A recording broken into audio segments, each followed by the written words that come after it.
now we're at the time where the Hamashiach is getting ready to come. And hidden riches of secret places, that thou mayest know that I am the Lord. Last words, brother. Shalom, shalom, ma. All right. Shabbat shalom. Shabbat shalom. All right, Shabbat shalom. Shabbat shalom, Yasharel. Shabbat shalom. He might think he might be muted out. God, I think I'm good now, man. All right. There we go. All right, Shabbat shalom, Yasharel. Pray everybody's having a blessed Shabbat. Still got like another hour before the sun sets out here in Central Cali, but all is good though. So we wanted just to switch up the days a little bit. I know you probably most of our viewers probably wasn't expecting it, but they'll catch on and everything. You can always catch the feed, so don't be disappointed if you feel like you missed the live. You can always catch it when it hits the main screen. That's yeah. Right. All right. This is glorious Shabbat day. All praises, giving all praises and glory to the Almighty Yahweh. All right, I see that one in the chat box. That means everybody hears us. That's right. So we got a lesson to bring out tonight, Sherelle. We got a lot to bring out, so be patient with us. We're going to get through it. There's some things that really needs to be brought out so we can be clear. All right. So the name of the lesson is called "The Return of the Order." All right. Once we get into it, you're gonna kind of see where we're going with this whole thing. All right. God. With that being said, let's go ahead and get in to our scripture reading. Go ahead and turn to Exodus chapter 20. And we're going to read the fourth commandment. That's right. This holy Shabbat day. All right, I'll start off, and brother, we can just go back and forth each verse until we get to 11. All right, it says, remember the Shabbat day to keep it holy. 6 days shalt thou labor and do all thy work. But the seventh day is the Shabbat of the Lord thy God. In it thou shalt not do any work, thou, nor thy son, nor thy daughter, thy maidservant, nor thy maidservant, nor thy cattle, nor thy stranger that is within thy gates. For in 6 days the Lord made heaven and earth, the sea, and all that in them is, and rested the seventh day. Wherefore the Lord blessed the Sabbath day and hallowed it. All praises to the Most High. By the grace of the Most High, we are here again for another Shabbat day. Just like Brother Daniel was saying earlier, right? This lesson we have is called The Return of the Order. Now, we're going to bring out some things that, some of you guys know, it's like some of you Israelites, you might know the knowledge. But we're going to bring out a few things too as well that has been overlooked into the scriptures and things that a lot of us, we really don't know. So stay tuned. And Brother Daniel and I, we will try to make sure that we try to enlighten our brothers and sisters today on this lesson. That's right. And as the brothers and as the brews are still coming on live and everything, so make sure you greet everyone. Welcome everyone. A blessed, holy Shabbat day. That's right. All right. So first place we're gonna go. We're gonna start this off, and we're gonna be doing a lot of back and forth. All right. What does the scripture say for the formula of studying the scriptures? And Isaiah, it says precept upon precept, here a little, there a little. All right, so that's the formula we're going to use. We're going to compare all the scriptures. We're going to compare what's going to happen in the future to what happened in the past, so that we don't make the same mistakes. And that's the whole purpose of the scripture, so that we have, all the patriarchs and even all the wickedness that went on to learn from that, so that we don't repeat these same atrocities. So let's start off with Ezekiel. Go ahead and turn your Bibles to Ezekiel chapter 20. And like I said, we're going to read one verse at a time, and then we're going to go back to the old, and we're going to come back to this and back and forth. All right, until the Spirit moves, and you all really understand what's going on here. All right, so let's start with verse 34. All right, so we know that this is pertaining to the wilderness. We know that this has not happened yet. And let's get proof of that. It says, and I will bring you out from the people, and will gather you out of the countries wherein ye are scattered. All right. What is it saying right here? It's saying that we, as the Israelites, the Negroes scattered to the four corners, we have not been gathered yet. Now, if anybody is teaching that the Israelites have been gathered, then we must have missed it, because I mean, we ain't seen nothing, out of the ordinary. But it goes on to say, with a mighty hand. What does that mean? What does a mighty hand means? That means that everybody's going to see it. That means it's going to be some power behind that. And with a stretched out arm, and with fury poured out. Now, I don't know the full anger of the Hamashiach, but I can only imagine his fury being poured out to its max. I don't even think I want to even try to fathom that. But let's go back to the beginning. Now let's go back to where the Most High was getting ready to bring our people into the wilderness of old with our forefathers. So let's go to. Go ahead. You got something you want to say while I'm before? Yeah, Khan. Well, just to bring it back to what Brother Daniel was saying in verse 34, when it says that I will bring out the people, that I will gather you out of the countries that are scattered with a mighty hand and a stretched out arm. At that particular, if we look in the Old Testament, we see that in the book of Exodus, right, we weren't scattered, right, but we were in a country that was not our own, and the Lord did bring us out with a mighty hand and with a stretched out fury, right, because he made it a point to destroy damn near all of the Egyptians, right, killed all the armies of 600 chariots and all of this stuff that Pharaoh has sent after us, and all of these different things, right? That's what that's what went down. It was a mighty fury that the Most High had decided to bring our people out with, right? So what I'm getting ready to read is exactly what Brother Eitan was just saying. So I'm going to compare when the Most High brought us out of Egypt the first time. All right. Remember in Deuteronomy 7:28. 68, it says that I will send you to Egypt again with ships. That's talking about our captivity where we're scattered to the four corners. Now, going back to our first Exodus, all right, we can call it the first Exodus and second Exodus, referring to the future. But the first Exodus, we were in the land of Goshen. Now, we wouldn't, like Brother Eitan saying, we were not scattered to the four corners of the earth, but we were all in one place. That's the only difference between the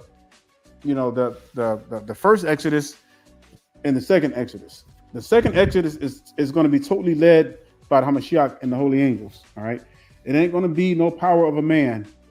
All right. But the first one, the Most High did use Moshe to lead his people out of the wilderness. So if you look at Exodus 7, verse 1, it says, "And the Lord said unto Moses, See, I have made thee a god to Pharaoh, and Aaron thy brother shall be thy prophet. Thou shalt speak all that I command thee, and Aaron thy brother shall speak unto Pharaoh, and that he send the children of Israel out of his land. And I will harden," you hear that? "And I will harden Pharaoh's heart, and multiply my signs." We talking about the signs. It's about these plagues that are about to happen. "My signs and my wonders in the land of Egypt. But Pharaoh shall not hearken unto you, that I may lay my hand upon Egypt and bring forth mine armies, and my people, the children of Israel, out of the land of Egypt by great judgment." Now, what did we just read in Ezekiel chapter 20 and verse 34? It said that the second Exodus, that the Most High will bring us out from the countries that we're scattered to with a mighty hand, stretched out arm, and with fury poured out. Come back to the first Exodus. Guess what's happening? Most High is about to lay these plagues down, 10 in total. All right. And if you want to read it, we're not going to have time to really go into each detail of the plagues. But if you read this, you got all day Shabbat to really read ahead and everything. Just study these plagues and how they affected Egypt. But not one of them touched the children of Israel. Ain't that amazing? All praises, man. Man, can you imagine, like, just back in that day, you know what I'm saying? You know, you at the apex, you at the precipice at the time of deliverance. And man, that should have been some exciting times, man, for our people, because now they're getting ready. They had their first Passover. They're getting ready to get the hell up on out of Egypt, man. They're getting ready to get up on out of there. So the Most High, man, has to do his thing first. All right. He's going to lay down them plagues. And then we're going to kind of just see, man, when we bring out when they went into came out of the first Exodus, how they kind of fell back, and it caused all kinds of stuff, man. So we really want to make sure we bring it out inch by inch, so that, you know, those who are listening, man, and our people don't make the same mistakes, man, because we tend to be so stiff-necked, and we always just, no matter what the glories of the Most High have shown us, man, we always just, I don't know, we forget out. Come on, man. Why are people constantly forget, man? Like, how can you see 10 plagues, and then you see, man, you see the splitting of the sea, you crossing over on dry land? Like, how in the world you want to go back to the flesh pots, man? Like, and then you saw all of Pharaoh's army destroyed. It's and ridiculous. you still want to go back to Egypt. Like, how is that possible? Like, hey, man, that's crazy. What you got out? Well, you know, amongst that, right, you know, just like Brother Daniel was saying, we're going to take this bit by bit. But the main focus of this lesson that we're going to let you guys know is, like the lesson title says, the return of the order. Right? So we're going to understand, like, the difference between how we act today, right, and then how it's going to be when the Most High comes and brings us into the wilderness again for the second time. Right? It's not going to be any of these same, the same stuff that we're doing nowadays, right? Because we're going to show you examples of the Old Testament and, of some, future prophecy that's going to let you know how the Most High is going to treat our people. Like, you know, people think they're going to be able to complain, whine, and cry and lose faith, and they think that the Most High is going to put up with that stuff, right? But it's nothing. It's not going to be like that. It's going to be just like the old days. The Most High is not playing that. Right, all this, whining and crying and being soft and being a sucker. Hey, man, the Most High, he ain't playing that. I guarantee you will get put to death immediately, quick, fast, in a hurry.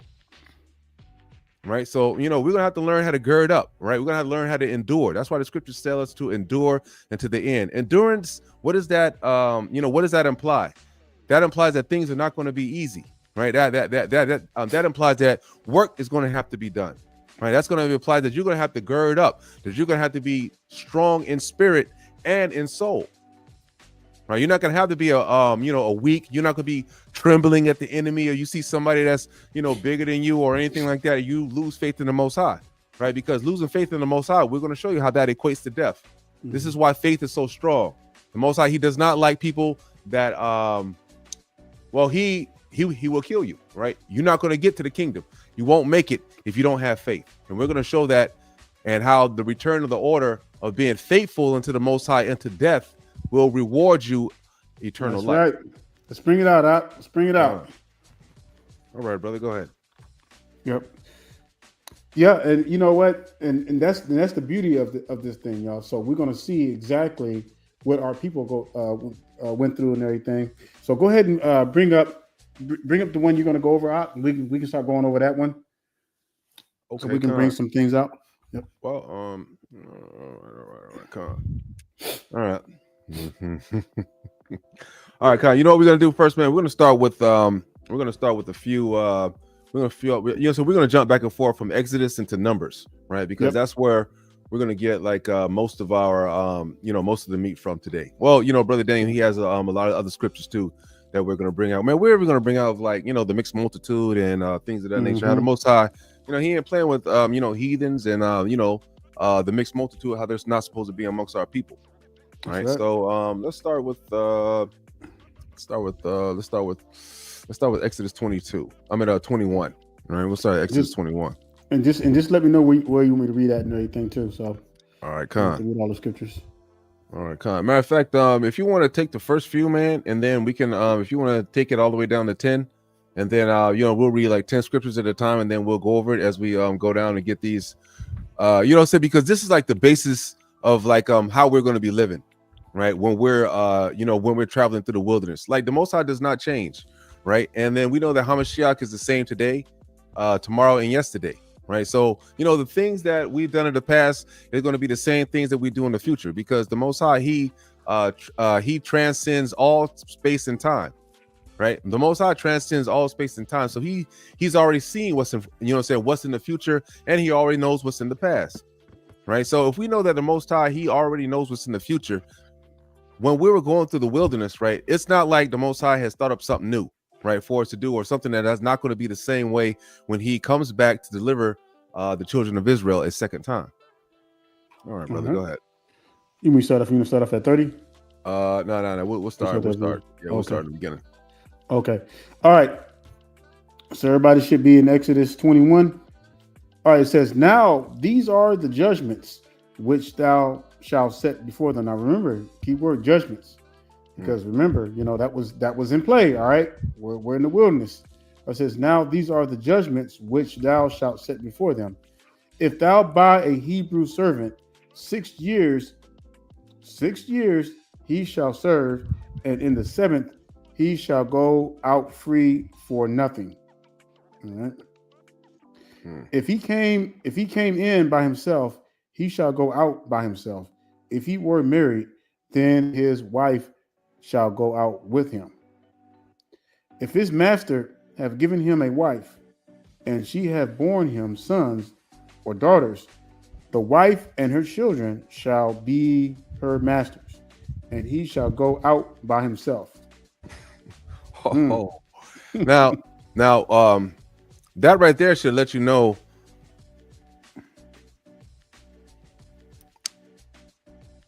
what is that letting you know right there, right? There's no you don't have any there is no strong independent woman when the Lord comes back. You're not going to be independent. That's right. Right? So it's going to be just like how it is in the scriptures, right? Because we can also show you where if you're a sister and you have a father, right? It even goes as far as in the law when it says, if a man enticeth a maid, right, and he lies with her, right, it is up to the father to give the woman over to the man that lied with her, because he doesn't have to do that, because she belongs to the father. That's his loins, right? He made her. So there is no such thing as single, independent, doing what I want to do. Nope. And it's not going down like that in the scriptures, right? So that's why the scriptures say specifically you're supposed to go to your father's house, right, to your husband's house.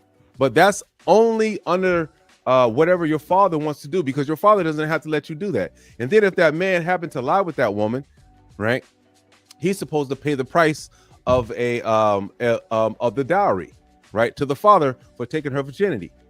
Yep. Go ahead, brother. Salaki. And I want to bring up something too, man. Like, this is like verse 4 is just it's hitting really, really hard, because okay, we're living in the US and we already know the laws and how they're bent towards certain genders and things like that. It's not going to be that, man. When we go into the second Exodus, when we return back to the order, I mean, really, it's not going to be a big difference from what we see right here. Facts. Verse 5. And if the servant shall plainly say, I love my master, my wife, and my children, I will not go out free. Then his master shall bring him unto the judges. He shall also bring him to the door, or unto the doorpost. And his master shall bore his ear through with an awl, and he shall serve him forever. You want to bring that up a little bit up? Con, Salakia. All right, verse 7. And if a man sell his daughter to be a maidservant, she shall not go out as the men servants do. So already is a difference. You know what I'm saying? If she please not her master, who hath betrothed her to himself, then shall he let her be redeemed to sell her unto a strange nation. Dang. unto a strange nation, he shall have no power, seeing he had dealt deceitfully with her. That's right. And if So, he have, oh, go ahead. oh, no. Well, that just means that it's not going to be a situation where I don't want any sisters or any women to think that they're going to be abused, right? There's no there's not going to be any abuse going on when we get back to the wilderness. You're not going to have to worry about brothers doing this or doing that, you know what I'm saying? Because the Most High is going to be over everything. Everything's going to be righteous, and everything's going to be in order, right? So there's not going to be any more of this you might feel what was that? Trauma, right? There's not going to be any more trauma, right? Because we're going to be obeying the laws, statutes, and the commandments of the Most High God. So all sisters, all daughters, so forth and so on, right? They're going to feel safe. They're going to be, they're going to feel safe. You're not going to be able to deal unrighteously with a sister. Now, we also have to add a caveat here, because we know that when the Hamashiach does come back, all nations, right? We're not going to be, all nations are going to be subject to us, right? All nations are going to be subject to Israel. So like some of these things that we read, we see that these are old times, right? And then we're dealing with, maybe, so we might have, just like it says, right? It says, I want y'all to understand, right? Because we're also going to have maids and servants, right? And this shows you right here that if we do have a maid or a servant, right, that this is how it's going to be acting, right? It's not going to be a situation where you're going to have, evilness going on and such and such. Salakia. Go ahead, Ak. And also, this refers to that verse and everything, and what our brother was saying about the abuse. When it comes to the Most High's laws, when it comes to being just, everything is going to be in order. And the only way a woman will have issues if she goes against the laws of the Almighty. All right, it shouldn't have to be that. All right, so when we go into the second Exodus, all right, when we return back to the order, it ain't going to be. It ain't going to be. Hey, I want to lead out. I want to wear the pants. No, I mean the men are going to have their position. They're going to have to be taught, but the men are going to have their positions, and the women are going to have their positions. And if they oblige by the Most High's laws, man, they're going to be good. It ain't going to be. It ain't. They won't have to worry about nothing. All right, they're going to be well taken care of. So, this is the thing that we're trying to get you, all of you, to see. Look, man, just obey the Most High, keep His laws. Everything else will fall in place. Okay, Salakia, man. Go ahead, brother. Yep. All right, we're at 9. All right, Yep. It says, and if he had betrothed her unto his son, he shall deal with her after the manner of daughters. Read that again, because that's important for the sisters to understand. All Yep. right? And it says, and if he, I read it slow, and if he have betrothed her unto his son, he shall deal with her after the manner of daughters. Right, and that's strong right there, right? So that means that the sisters are going to be taken care of. So if you move right to your father's house, right, and then you happen to become a servant of that man, because let's say, for example, that your family might not be established or whatever. Now this right here is going on in the wilderness, right? Because this is Exodus. These are things that are going on while we're traveling into the wilderness back into Israel. All right. Yep. So you see that these things are going on. Now the scriptures are very clear about this, right? So if he had betrothed her into his son, right, he shall deal with her after the manner of daughters, which means that, man, we're going to treat this woman, the fathers are going to treat the woman like she is one of his own daughters, and you know how they're taken care of, right? So you know what I'm saying? So factually, you'll have double the protection. The protection of your husband will be the son, and also the protection of the father, right? Because he'll entreat you as a daughter. Salakia, go ahead, brother. Okay, I was trying to pull up betrothed in the blue letter. All right, give me a second, because I want them to see what betrothed really means. Khan, promise, married. Yep.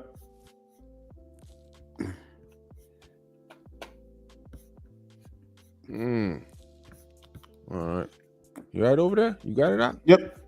I'm just trying to pull up the little thing. Hey, go ahead, talk for a minute. Let me pull up this right quick. All right, Khan. So it says So if he betrothed to a son, he shall deal with her after the manner of daughters, right? And I'm gonna read verse 10 where our brother Daniel's doing. It says, if he take him another wife, right, her food, her raiment, and her duty of marriage shall not be diminished. Right. So, just like we see in Matthew chapter 25, right, that even Hamashiach, it says that, when he's making it known that the kingdom of heaven is like unto 10 virgins going to the going to the wedding to marry one man, right? To marry the bridegroom. That we see that here, that even if you have more than one wife, right? Even if you have more than one wife, you have to treat them all equally, right? You can't treat one better than the other. You can't, you can't, create some kind of jealousy, right? Or anything like that. Because we saw that Jacob, even with Jacob, he wanted, after he married Leah, and then he tried to, give favor to Rachel, right? What happened, right? The Most High didn't like that. The Most High, then we're gonna make sure that Rachel don't have any children yet, since you're gonna act like that, right? Since you want to act like you got favoritism, right? And you're gonna try to make it known. No, we're not doing that, right? The Most High is not down with treating people unfairly at all, right? It's either the Most High's way, which is the fair way, or the highway, right? Which is you're gonna get put to death. Go ahead, Rob. Yeah. And actually, the Most High's way is always, man, we could have been on top of the world if we would have followed the Most High's way, man. We could have been rich. We could, you see, I don't know, man. People just think that the Most High's ways is just so strict, and you're not gonna be happy, man. Man, it ain't. It's not even about that, man. When you obey the Most High, man, there's an inner peace that you're gonna have, and it's gonna be greater than the happiest moment that you've ever had. I wanted to bring up betrothal right quick so you can see. And I wanted to bring out the importance of this. All right. So betrothed, engaged, betrothed, a man or woman, betrothed, pretty much, marriage or coming together. When we didn't do marriages like we do now, sign a piece of paper and all that kind of stuff. That's, you lay down with a woman, that's considered marriage in the Most High's eyes. All right. But this just goes to show you how the Most High values this with women. All right. And this is so important, especially for the sisters. And this is why when we return to the order, it ain't gonna be no baby mama, 3 kids, 4 kids with different dudes. It's not gonna be that. All right. A woman is assigned to one man. All right. Not 3, not 4, but only to one man. And that's just one of the orders that it's going to get back to. So, this is going to be a beautiful thing, when it's all said and done. Absolutely. And I wish there was a way, man, you can share multiple things. You can only share one thing at a time, man, on the StreamYard. So that kind of gets on my nerves sometimes. All right. I'm going to pull your scriptures back up. All right. Okay. So just like I was bringing out, right?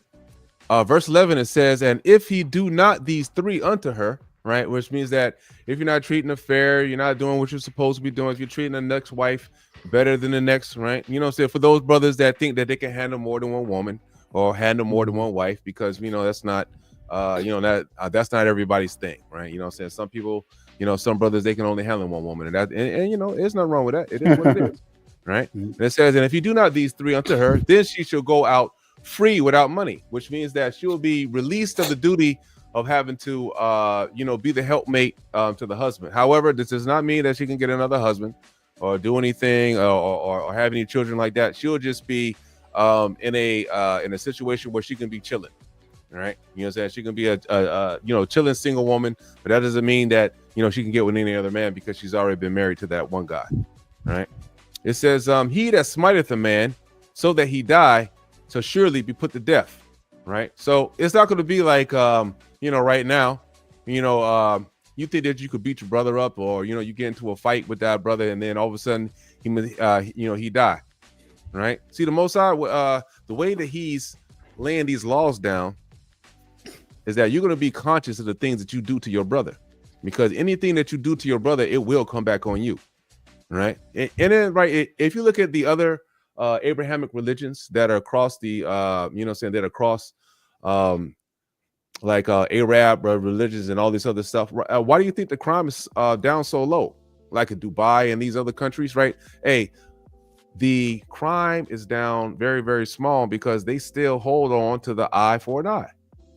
right? You don't want to put a brother's eye out and then have your eye get put out, right? It says, he that smiteth a man so that he dies shall surely be put to death. And if a man lie not in wait, but God deliver him into his hands, then I will appoint thee a place whither he shall flee, right? But if a man come presumptuously against his neighbor to slay him with guile, thou shalt take him from mine altar that he may die. And he that smiteth his father or his mother shall surely be put to death. So, I know y'all see all the time on, these programs where you see these heathens, right? They always, talking back and trying to hit their parents, right? Most High ain't playing that, right? If you think you're going to try to rise up against your mother or your father, right? And you think you're going to rise up and try to hit them, guess what's going to happen to you, right? You're going to get put to death. Now, the scriptures say that when we get into that wilderness, that the Most High will purge out the rebels. These folks that are trying to rise up against their father and mother and think they can hit them and put hands on them, those are rebels. You're going to get put to death. There's no more repentance once the Most High sends his son back. The law is back on full steam. If you get caught doing anything, and the Most High is going to know, right? If you're doing anything, you're going to get judged right there on the spot. The Most High knows that you're not going to be fit for the kingdom, and we got to get rid of you. Mm-hmm. Hey, let me interject something right quick. Verse 15, where it says, "And he that smiteth his father or his mother shall be surely put to death." Now, and again, this is the time that they're in the wilderness. They're getting all of these what they call policies or regulations from the Most High. What we cannot, you can't do this. Now I'm gonna tell you something. When our people were in Egypt, they acquired a lot of customs of the Egyptians. Now those ancient Egyptians, man, they were conniving. They were always scheming against one another. His son rises up, kill the father, and over jealousy, things like that. So you got to understand. Now we were exposed to a lot of stuff, forefathers in Egypt. So the Most High had to lay down, some rules for our people. Now we can't be like the Egyptians. We got to get away from this stuff. And this is why you're going to even see more. And I got a video I'm going to share with you too, but I'm going to wait until we get further down to show you all. All right, go ahead. Hey, you mind pulling up that scripture wherein why I read this about servants and handmaids and how we're going to have this in Isaiah? You know what I'm talking about? They have been what now? You mind pulling up that scripture in Isaiah that we're talking about servants and handmaids, how we're going to have those in the kingdom? Oh yeah, I got you. Yeah. Well, not in the kingdom. Well, the with the wilderness. Yeah, y'all pull it up. All right. Let me read that. Right. So it says that he that stealeth a man and selleth him, or if he be found in his hand, he shall surely be put to death. All right. Now we already know that these heathens have already stole us and we're over here, but we're not talking about that. We're talking about a time that we're going to be in power. All right. And we're going to be in power when the Most High sends the chariots back to collect his people, and he's going to deliver us to the wilderness, where we're going to begin to learn these laws and statutes and commandments all over again. Right. Because that's be the only way that we can go into Israel. Right. In order for us to go into Israel again, right, the order has to be restored, which means that all of us, we have to be on one accord on keeping the laws, statutes, and commandments, right? The order is going to be restored. It's not going to be any more of this, it's going to be men leading in totality, right, and things of that nature, right? But during those times, right, what are we going to do, right? The Most High already says, as soon as Brother Daniel brings up the scripture, right, that it's going to show you that we're going to have handmaids, right, and servants when the Most High comes back, because that's what these heathens are truly built for. That's what they're made for on the earth. The Most High did not put these heathens on the earth to rule anything, right? The earth belongs to Israel, right? The only reason now that the heathens have control of it is because we are a stiff-necked people and we cannot keep the laws, statutes, and commandments. That's right. Bring it out, Doc. Yes, sir. Let me see me highlight it. All right, so it says, "For the Lord," can y'all see it on the screen? Can you see that on the screen? Okay. It says, "For the Lord will have." Yep.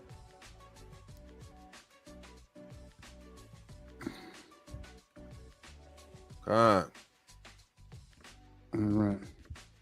I had it highlighted my other ones. All right. It says, "For the Lord." It says, "For the Lord will have mercy on Jacob, and will yet choose Israel, and set them in their own land. And the stranger," all right, "and the stranger shall be joined with them, and they shall cleave to the house of Jacob." Now, this hasn't happened yet, so this is going to be joined in with the second Exodus. and the people shall take them and bring them to their place, and the house of Israel shall possess them in the land of the Lord for servants. Mm-hmm. For what? For servants That's right. and handmaids. That's right. And they shall take them captives. What? Captives? Who captives they were, and they shall rule over their oppressors. That's right. All right. Bring it out. We know that this is not talking about the past, because when we went into the land, we had servants, per se, but it wasn't like nothing to this magnitude. All right. Now, back. Further, Slacky, go ahead. Yep. And if you read further down too, you'll see. But the part where, and they shall come to pass in the day of the Lord, shall give thee rest from all thy sorrow, all right, and from thy fear, and from the hard bondage wherein thou wast made to serve. That's right. Now, the reason also that we know that this is the future and it's not talking about anything in the past, right, is because when we first came out of Egypt, along with the mixed multitude, we'll also show you later on that the Most High, he killed all the mixed multitude that was in the that was in there over the quail incident, right? Yep. Over the quail incident, right? The Most High, he killed every single one of them, right? So we're not going to worry about the mixed multitude, right? Because this is talking about the future, where we're going to be taking these heathens, right, and then we're going to be having servants and handmaids. Hey, we're gonna need you to be an ottoman. Say, hey, get on your knees and hands, and I need to prop my feet up. That's a lot, but we're not gonna. I'm serious, Israel. So it's gonna be going down like that, right? So it says, that's why it says that he that stealeth the man and selleth them, if he be found in his hand, he shall surely be put to death. So, right, all these laws, statutes, and commandments, they are still going to apply, because even when the Most High comes back and he sends his son back for us, you got to remember how Mashiach's coming back. Number one. Right. Number two, not every man is going to have his spiritual body. Only 144,000 of us are going to have our spiritual bodies at that particular time. And then the rest of us, we're still going to be in our carnal bodies. So you're going to be, you're going to be liable to go off. Right. There's going to be ability, for you to go off. And because of that, right, we still have to have the laws, statutes, and commandments. All right.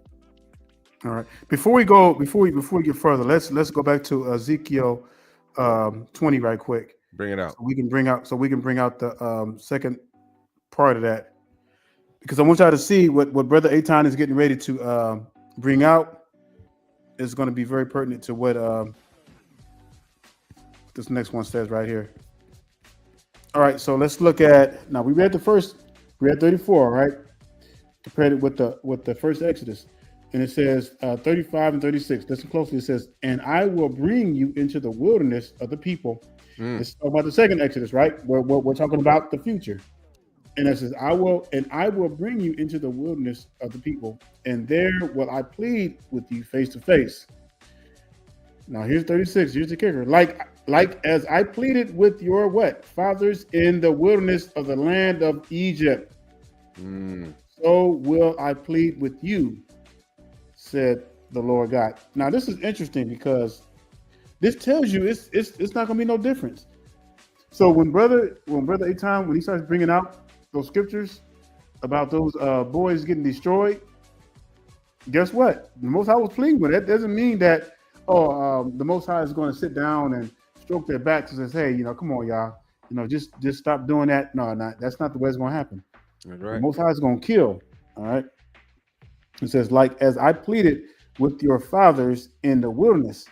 He's right here specifically saying that, okay, I'm talking to your generation, the future generation of the seed of your forefathers. I'm letting you know that I had to plead with your stubborn, stiff-necked forefathers in the land of Egypt when I brought them out. The first Exodus. He's telling this generation that now, like, okay, if y'all think about trying to rebel, I got something for y'all. All right. He's letting them know I had to plead with your forefathers, in the wilderness, and I'm going to plead with you the same way. So what does that tell you right there? That means the Most High is going to do some purging in this second Exodus, but we're going to get to that. Bring it out, brother, man. All right. Let's go back over some more of these rules, right? Let's go more. I mean, because these are standard rules that even we should follow today as a people, but we don't. We got gangs and we got gang violence. And we got all kinds of, we got niggas. Right, we got like the scriptures, man. You gotta see if you read in the beginning, right? Moses is saying over and over again that, Lord, they just niggas. Lord, please don't kill them because they acting, you know what I'm saying? They're some real stiff-necked people. All right. So it says, and he that curseth his father or his mother shall surely be put to death. Right? You know what I'm saying? A lot of folks now, right? A lot of our people, what do? They curse their father and mother. Right? Man, I wish you would die. Listen, you know what I'm saying? Talk back, a cursing is anything that you wish bad upon someone. Boy, y'all see what's going on the Eastern Jersey, man? They had a documentary where they was talking about these kids, man. They were fighting their parents, but these were kids raised by their mothers, of course, and there's no father in the home. Man, they shooting their parents, killing the parents, but their mothers. Mothers getting shot, man, by their baby daddy mamas, by their baby daddy kids. It's crazy, man. Kids rising up, fighting, and that's exactly what it's talking about right here. Most High, he's not dealing with unruly children. See, this is why, man. When we go outside the law of the Most High, it's chaos. It's chaos and destruction. All right, and we're sitting here talking like, oh yeah, man, y'all can be free and independent and just do what you want. No, you can't just do what you want. You do what you want. There's a consequence to that. It's called death. It's called destruction. It's called your children are going to rise up against you. Let me stop. Go ahead, out before I get too far. Yeah. I guess we're going to read. Okay, hold up. Okay, and then it says, if men strive together, and one smite another with a stone, or with his fists, and he die not, but keepeth his bed, which means that, let's say, for example, you get in a fight with a brother, you hit him upside the head with something, and then all of a sudden, he's bedridden, right? You didn't beat the brother up so bad that he's in the hospital bed, right? Or whatever. It says, if you rise again and walk abroad upon his staff, then he that smote him be quit, which means that he's acquitted of, he's acquitted of the judgment that would happen if he did not get up or he died. Only he shall pay for the loss of his time and shall cause him to be thoroughly healed, which means that, man, if you over there beating up your brother and he's all of a sudden, man, you done beat him up so bad that he's on a hospital bed or whatnot, right? The Most High, he gonna make sure pay for the brother's loss in time. Yep. Right, and then he's gonna make sure you're thoroughly healed. Man, who knows? You and him might even become best friends because the Most High, he's gonna make it either that or you're gonna face the wrath of the Most High, right? And I'd rather clap hands, say what my, with a brother that I end up getting a fight with rather than meeting the judgment of the Most High, right? And it says, if a man smite his servant, okay, pay attention now, right? Because if you look at these a lot of these camps, right, they'll tell you, oh man, it's gonna be 99 lashes and I'm gonna beat up the slaves and I'm gonna do it. Man, the Most High is not like that. You know what I'm saying? That's not how the Most High is, right? It says, if a man smite his servant or his maid with a rod and he die under his hand, he shall surely be punished, which means that you're not going to be out here being able to kill the heathen slaves that you have indiscriminately, right? That's not how the Most High works. You're not going to be able to do nothing like that, right? They service as slaves. That's why and that's why the Most High made them. You're not going to be out here, beating heathens, indiscriminately, right? And then causing them to die. Guess what? You're going to be surely punished because guess what? You're not going to be able to take care of it. Can't kill them, man. We need them to build the cities, man. Facts. If we killing off servants and stuff like that, man, who's gonna build the cities? Facts, man. We need them healthy, man. We need them to be the fields now. If they get out of order, they're gonna get some lashings back. You know what I'm saying? Once they stay in order, man, they good. That's right. As long as they stay in order, man, they good to go, man. We'll feed them a little bit. We'll take care of them a little bit. It says not. It says, notwithstanding, if he continue a day or two, he shall not be punished, for he is his money, right? Which means that if he's straight, he doesn't, he's all right. If men strive, okay, now this is important right here, right? Because actually this you can apply this to abortion, right? So, a lot of the sisters out here, these, my body, my choice clowns that out here that, love to murder the fruit of the Lord, right? Man, the Most High, he ain't playing with that, right?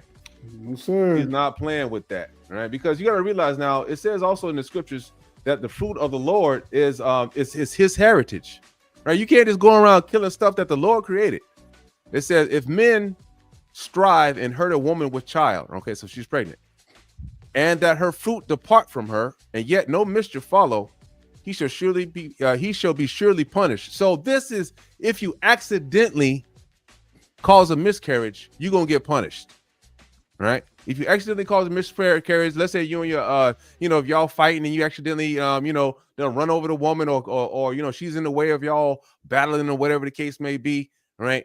Guess what? You're gonna be punished for causing that abortion, right? You're gonna be not abortion, but miscarriage, according as the woman's husband will lay upon him, right? So the husband, right? Now notice here, sisters, all these women that are pregnant, they have husbands. There are no single, independent, strong women. We ain't having that, right? We ain't having that when we get to the wilderness this go round. You're gonna be with a man, right? You're gonna be listening to your husband. You're not gonna be running the damn thing. Right? It says, and he shall pay as the judges determine, right? And if any mischief follow, then thou shalt give life for life. So imagine, it says that any mischief follow, then shall give life for life. So imagine if you're doing this on purpose and you taking care and you killing the Most High seed, right? What do you think is gonna happen to you? You're gonna give life for life. All you out there that think y'all out here, y'all giving abortions and stuff like that. Now, that's a life for a life. Now, a lot of us say, well, the Most High is gonna, I'm gonna have to, say I can repent for that. No repentance for that. Hey, you know what?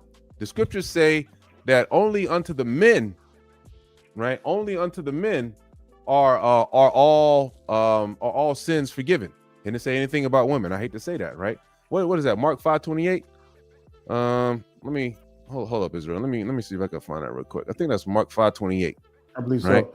But while he's bringing that up, while he's looking for that, that's serious because, especially in America now, I don't know about other countries are very strict about that, but here in America, I mean, they've been trying to ban it. I know under Trump and everything, but you still got people who do it on the low and everything like that. But this is serious because people don't think about that. Yeah, the moment that seed is developing in that in your womb, and then you go and you get rid of that. That's life. Most High looks at that as killing. So I mean, you can say what you want to say. You can say, oh well, what if because I know that the first thing they'll like to say is like, oh well, what if she was raped? Well, 9 times out of 10, most sisters they're not being raped. They offering it up for free. All right, so you can't really argue that notion. All right, Now, okay. right? Yeah, kind of found it. Mark 3 is 3:28, not 5:28. Slack Israel. It says, "Verily I say unto you, all sins shall be given." Now, this is clear unto the sons of men, right? It doesn't have anything about the daughters of men. It says, "All sins shall be given unto the sons of men, and blasphemies wherewith soever they shall blaspheme." Right. So also, like, we know that our unforgivable sins for sisters are things like having babies by multiple baby daddies. That's an unforgivable sin. You ain't gonna get away with that. The Most High gonna see you, right? Yeah. So forth, but how can you? The law how is coming you, back. Yeah, how can you think about it? If you have now, I just say, let's say you had 3 children by the same man. Okay, you might have a chance because then that means you have 2 choices. You can either get back with that brother that you had the children by, or stay single and repent. But if you got multiple children by multiple men, like, who do you go back to? Like, that's not even in the scriptures, man. Like, there is nothing for that. That's like the biggest abomination of just abominations. Like, dang, like how you have multiple babies from multiple men. Dude, I mean, I think that's instant destruction right there. So let me bring it. Let me see. Sirach 23, I think that is. Yes. I think somewhere down here. All right, right? It's a 21 to 23. It's 23, right? So it says, thus shall go with the wife that leaveth her husband and bringeth in the heir by another, right? But first she has disobeyed the law of the Most High, and secondly, she has trespassed against her own husband. And thirdly, she has played the whore in adultery and brought children by another man. How many sisters have done this out here, right? That y'all know of, brothers. Boy. Right? Hey, the Most High not playing with, you know what I'm saying? The Most High definitely is not playing with this. Con. Con. Hey, hey, brother, you want to finish reading these scriptures real quick? You want to finish reading this real quick? Yes. Con, bring it out. All right. Where'd you leave all that? 22? Yeah, 22, man. You can start with 23 and read on down. Okay, got it. All right, it says, let me read this part again. 22. It says, thus shall it go. Oh, wait a minute. Are you back on? I'm on Sirach 20. Well, I'm on Sirach 23 talking about how, certain sins are unforgivable for women. Yep. Right. I got you. It says, for first, she hath disobeyed the law of the Most High. And secondly, she hath trespassed against her own husband. All right. And thirdly, she hath played the whore in adultery and brought children by another man. So, this specifically tells you that a woman is only assigned to one man, not multiple men. All right. A man can have multiple wives, but there's a law for that. They have to be treated equally. All right. That doesn't apply to women. But it's like Satan has switched the roles, and now you have women out there trying to have multiple men. You can't do that. That is an abomination against the Most High. Yeah. She shall be brought out into the congregation, and inquisition shall be made of her. Should be made of her children. And get this. This is where it gets really crazy. Her children shall not take root.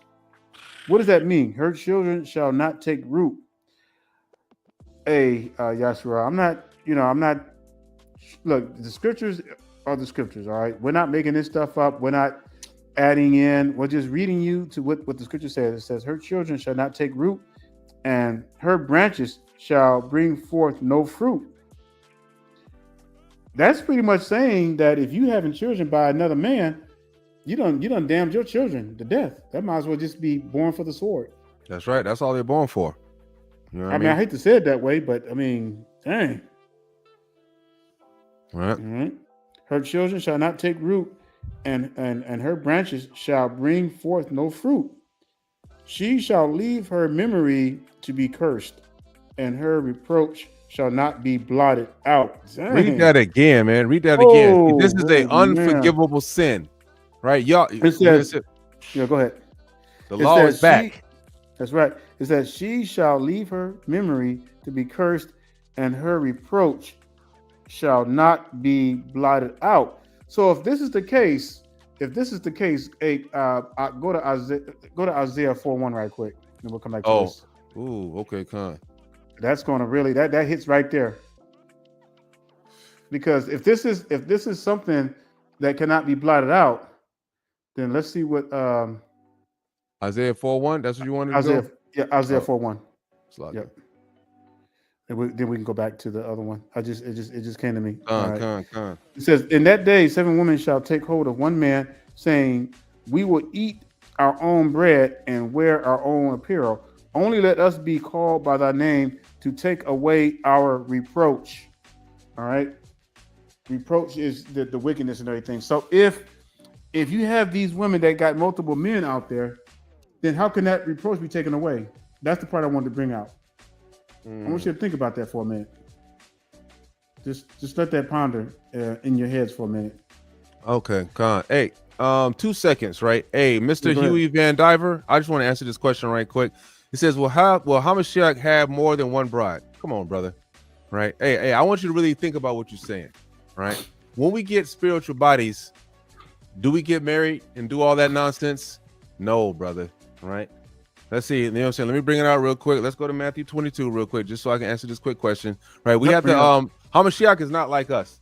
You know what I'm saying? Like his ways are not our ways. Right? Hamashiach, he's the Most High's son. Why would he need a woman for? Right? We got to wake up. Yeah, I'll be right back. Go ahead and bring it out. I'll be right back. All right, con, right? You know what I'm saying? Let's go to Matthew 22 real quick, and let me bring this out real quick. Right? 29, right? Okay, so it says, right, so right here they tried to trick him, right? You know what I'm saying? They were trying to talk to Hamashiach and asking him, hey man, so whose wife would this woman be if he had all these different brothers and the wife got passed down to the 7 brethren, right? And it says, Hamashiach answered and said to him, you do err. And brother, this is you right here, you Aaron, not knowing the scriptures nor the power of God. For in the resurrection, they neither marry nor are given in marriage, but are as the angels of God in heaven. Right? So you got to remember, right? Now, in a spiritual body, you're going to be a complete man. Remember, Eve was taken from the rib of the man so we could get a helpmate. Right? It was not, Eve is not supposed to be, a woman is not supposed to be her own entity. God didn't make women to have their own hopes and dreams and ambitions. God made women to serve the hopes and dreams of the man. That's what they're here for, right? And for children. That is what God created women for. They're not here to have their own dreams, be some damn lawyer or like whatever else they have, right? So we have to understand this, right? So when we get our spiritual body, we're not going to be needing women anymore. It's not going to be a such thing as us needing women. That's the same thing with women. When they get their spiritual bodies, they're not going to be needing men because they're going to be complete. We're going to be as the angels of heaven, right? The angels in heaven, they don't need women or they don't need a mate. That's why Most High, he made them all by themselves. You don't hear about Michael or Gabriel with wives. You know what I'm saying? That doesn't make any sense, right? We gotta stay circumspect and we gotta stay holy, right? Which just means separate. We can't be thinking like we can't be thinking carnally into the scriptures, brother. Salaki. I didn't mean to get on you like that, but you know, that kind of stuff kind of rubs me the wrong way. All right, we get back to you go back to Exodus 20. We're going back to Sirach. Yeah, go back to Sirach. I want to make that comparison about the whole reproach thing. So go back to Sirach 23. Con. All right. Oh yeah, Sirach. I'll finish reading that. I'm gonna make a point out and everything. All right, Con. All right. Do your thing, All right. And it says that she shall leave her memory and be cursed, and her reproach shall not be blotted out. Now, remember, we read in Isaiah 4:1, it talks about to take away her reproach. You know, that's wickedness, things that bring them back unto the order of the man. But if this is something that they cannot be reproached and not blotted out, just imagine the situation that we're going to be in the second Exodus. All right. I mean, this is serious, y'all. I mean, I don't even think our people realize how serious this is. I mean, our people think it's a joke that you can just live with anybody, and you're gonna be sitting on Hamashiach's lap, stroking his hair or something, with damn multiple baby kids. Oh my goodness, man, that's crazy. It says, and they that remain shall know that there is nothing better than the fear of the Lord, and that there is nothing sweeter than to take heed unto the commandments of the Lord. Y'all hear that? To take heed is nothing sweeter than to take heed unto the commandments of the Lord. Why? Because the commandments is life. We read that all the time. The commandment is the doctrine of life. It says that in Sirach 19:19. It is the glory to follow the Lord, and to be received of him is long life. Listen, also like okay, you gotta remember, brother, right? True, right? The camps, they do talk about having multiple wives and that or that, but that has nothing to do with Hamashiach. Hamashiach's the ruler over us, right? He's the Lord God of Israel, right? So when we so he's the God of Israel. So when we put him into a frame of mind, we cannot think about Hamashiach having, I mean, like, you gotta think on that, like, why would Hamashiach need a woman when he made everyone on the earth? You know, it just doesn't make sense, right? True men, right? We're gonna be men, we're always, since day one, right?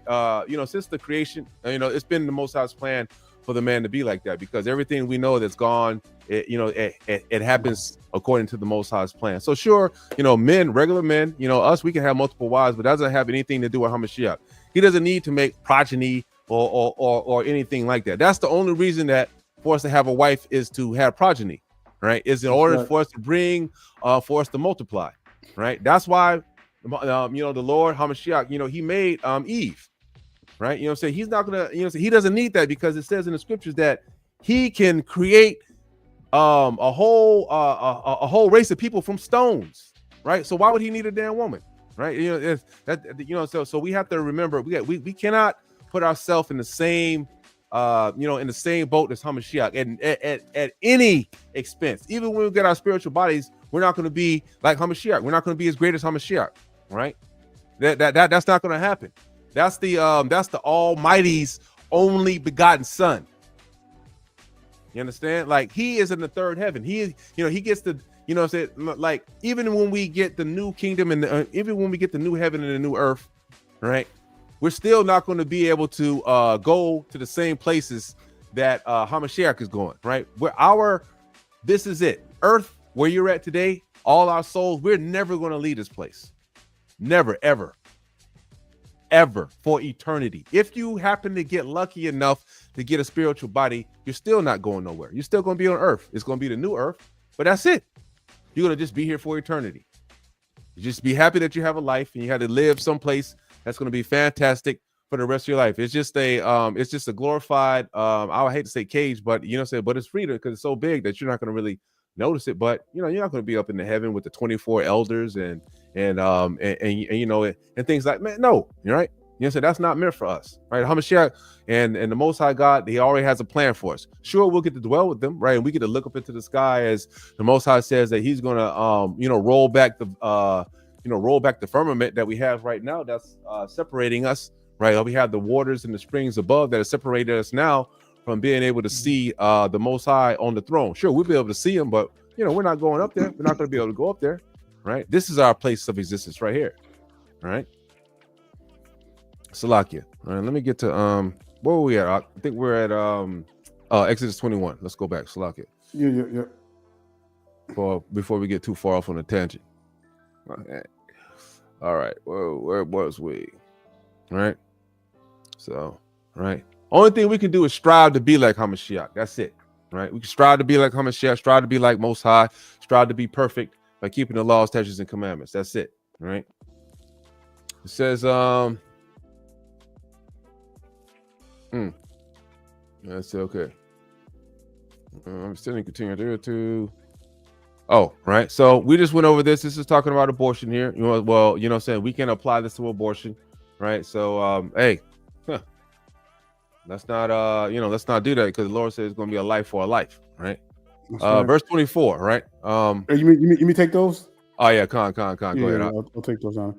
All right, some stuff I want to bring out. It says eye for an eye, tooth for a tooth, hand for hand, foot for foot. All right, so you got to understand too the judgment laws were in place. All right, now we're not under the judgment law, so you can't like go out and just harm your brother. For example, all right, if your brother does you harm or is trying to do something, you can't return that. You're not supposed to. All right, you can avoid it. Do what you got to do to try to avoid the situation. But when it comes to your brother, you can't just harm him like that because unfortunately, we're in the land of our captors. But when the order returns, all right, when these judgments are back in place, and it's gonna be a whole different ball game. All right? Eye for an eye, tooth for a tooth, hand for hand, foot for foot, burning for burning, wound for wound, stripe for stripe. So this is, what's interesting about this though is that even though you had the law set up for this, you didn't have a lot of brothers out doing this stuff. Because man, you ain't gonna want to be getting burnt if you burnt your brother. Like, why would you want to go out and just punch your brother in the face, because of an argument or you get mad? They had better ways of resolving things. And now, man, you got our people, man, they're out there shooting one another over little small squabbles, just killing one another, trying to be hard. All right. But back then, we didn't go around doing that, man, because we wanted to, we obeyed the Most High. We were like, man, we ain't got time to be trying to get death on us, for harming our brother. All right. Burning for burning, wound for wound, stripe for stripe. If a man smite the eye of his servant or the eye of his maid, that it perish, he shall let him go free for his eyes' sake. Yep. So and again, there were stipulations on how you treated servants. That's right. It says, and if he smite out his master's tooth, his manservant's tooth, or his maidservant's tooth, he shall let him go free for his tooth's sake.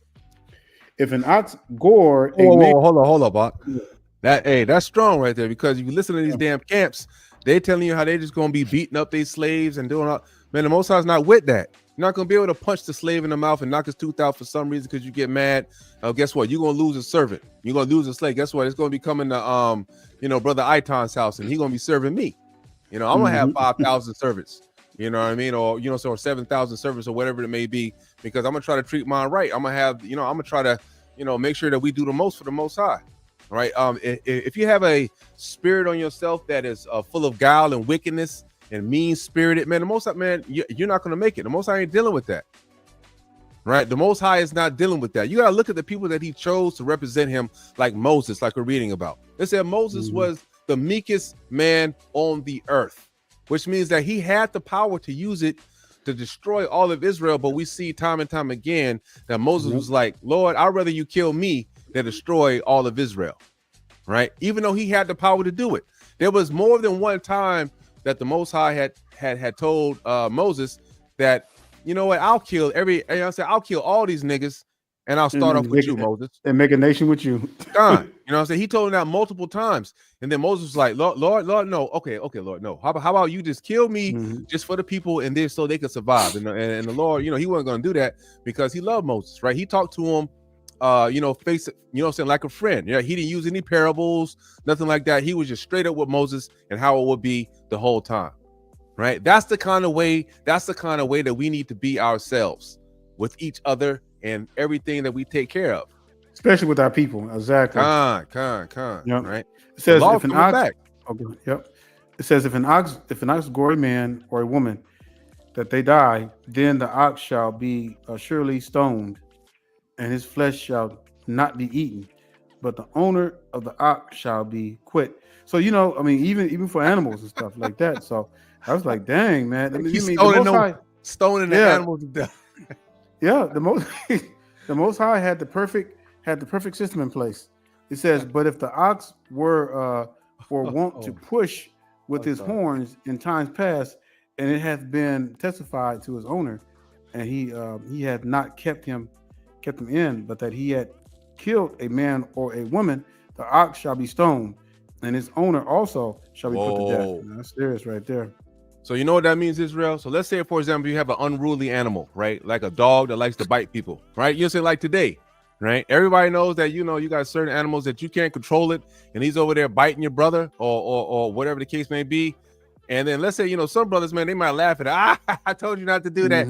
But see, the whole time you knew that your animal was unruly. Guess what's going to happen to you? Man, if that animal bites your homeboy, you and your animal are going to get put to death. The Most High not playing no games with you.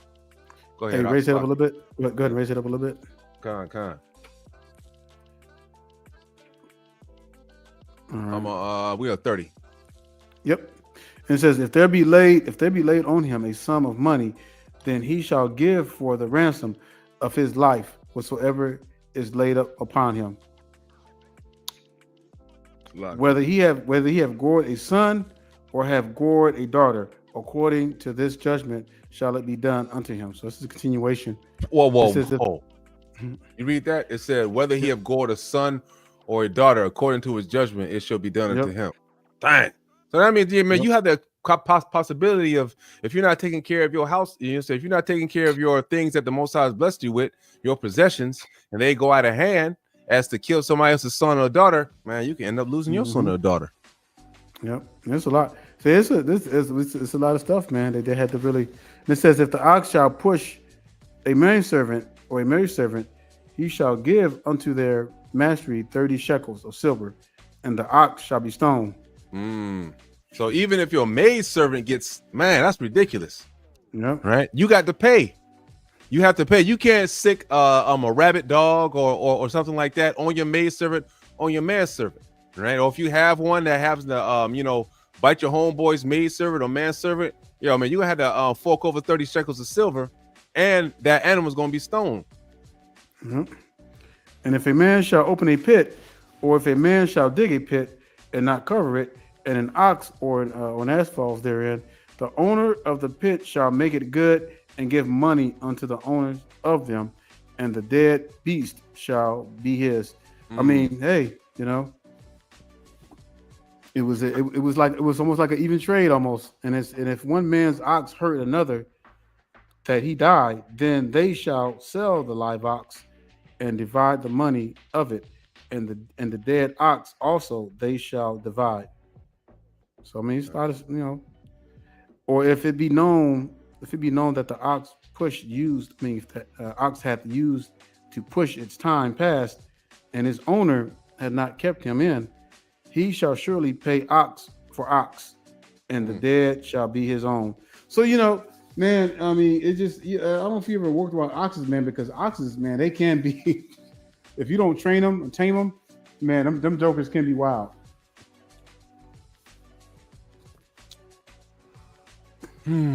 Hey, brother, you want to bring something out before we hit some more of these? Before we hit some of the more old ways that we're going to be having to deal with when we go into the desert, when we go into the wilderness. Yeah, I wanted to bring out a video. It's like a 2-minute long video. So it was talking about. So when you look at Deuteronomy 18, there's a lot, y'all. I would say read for the Shabbat. Just read from like 7 all the way to 20. All right. Because it gets into like marriage laws and not laying up with your own like laying up with men laying up with men, women laying up with women, because this is the practices they were doing in Egypt. All right, so when our people came out of Egypt, they had acquired a lot of customs of the Egyptians. So what do you think they were doing? They a lot of homosexuality going on, lesbianism. Because they acquired when you're in captivity for so long, you become just like the ones who's over you. Now look at America today, and you look at our people. Now, when I was growing up, if you ever heard of a brother being gay, that was rare. I mean, ain't that the way it was when you was growing up? It was rare. You never heard of a brother being gay. I mean, if he was, he hit that stuff. Yeah, he was in the closet. On the down. Yeah, or if we find out, hey, we dealt with him, But now these days, man, like our people act just like the heathens. They act just like them, man. Everything, and sexuality, all incest, all that stuff.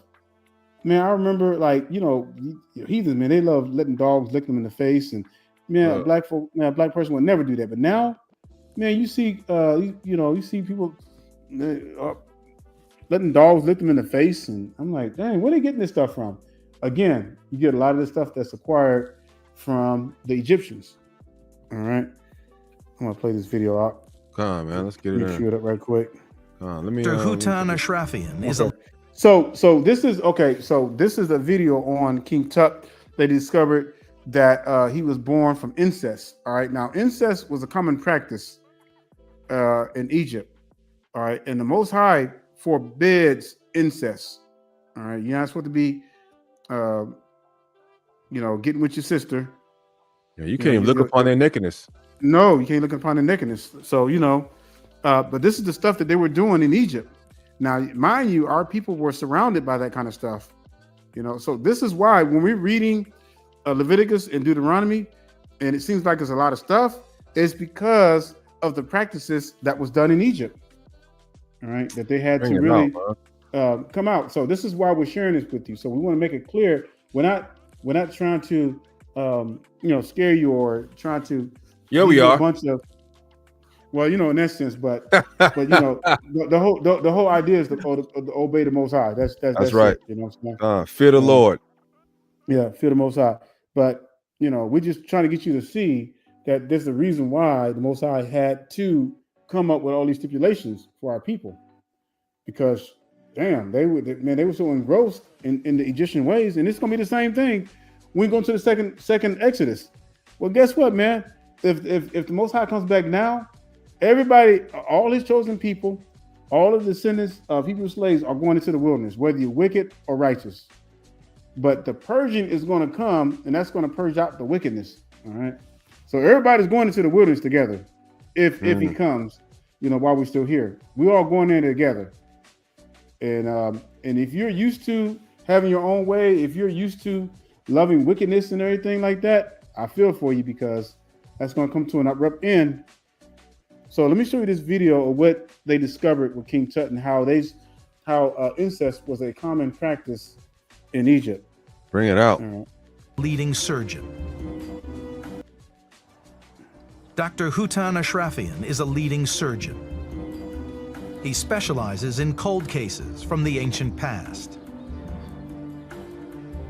By carefully studying the family, Dr. Ashrafian's noticed distinct medical patterns that together could explain what killed King Tut. The family are very interesting in that they all died relatively young. We know that Akhenaten died early. We know that Tutankhamun, his son, died early. We know that the great-grandfather died relatively early. They died at a sequentially younger age. There's another familial pattern hidden here in plain sight.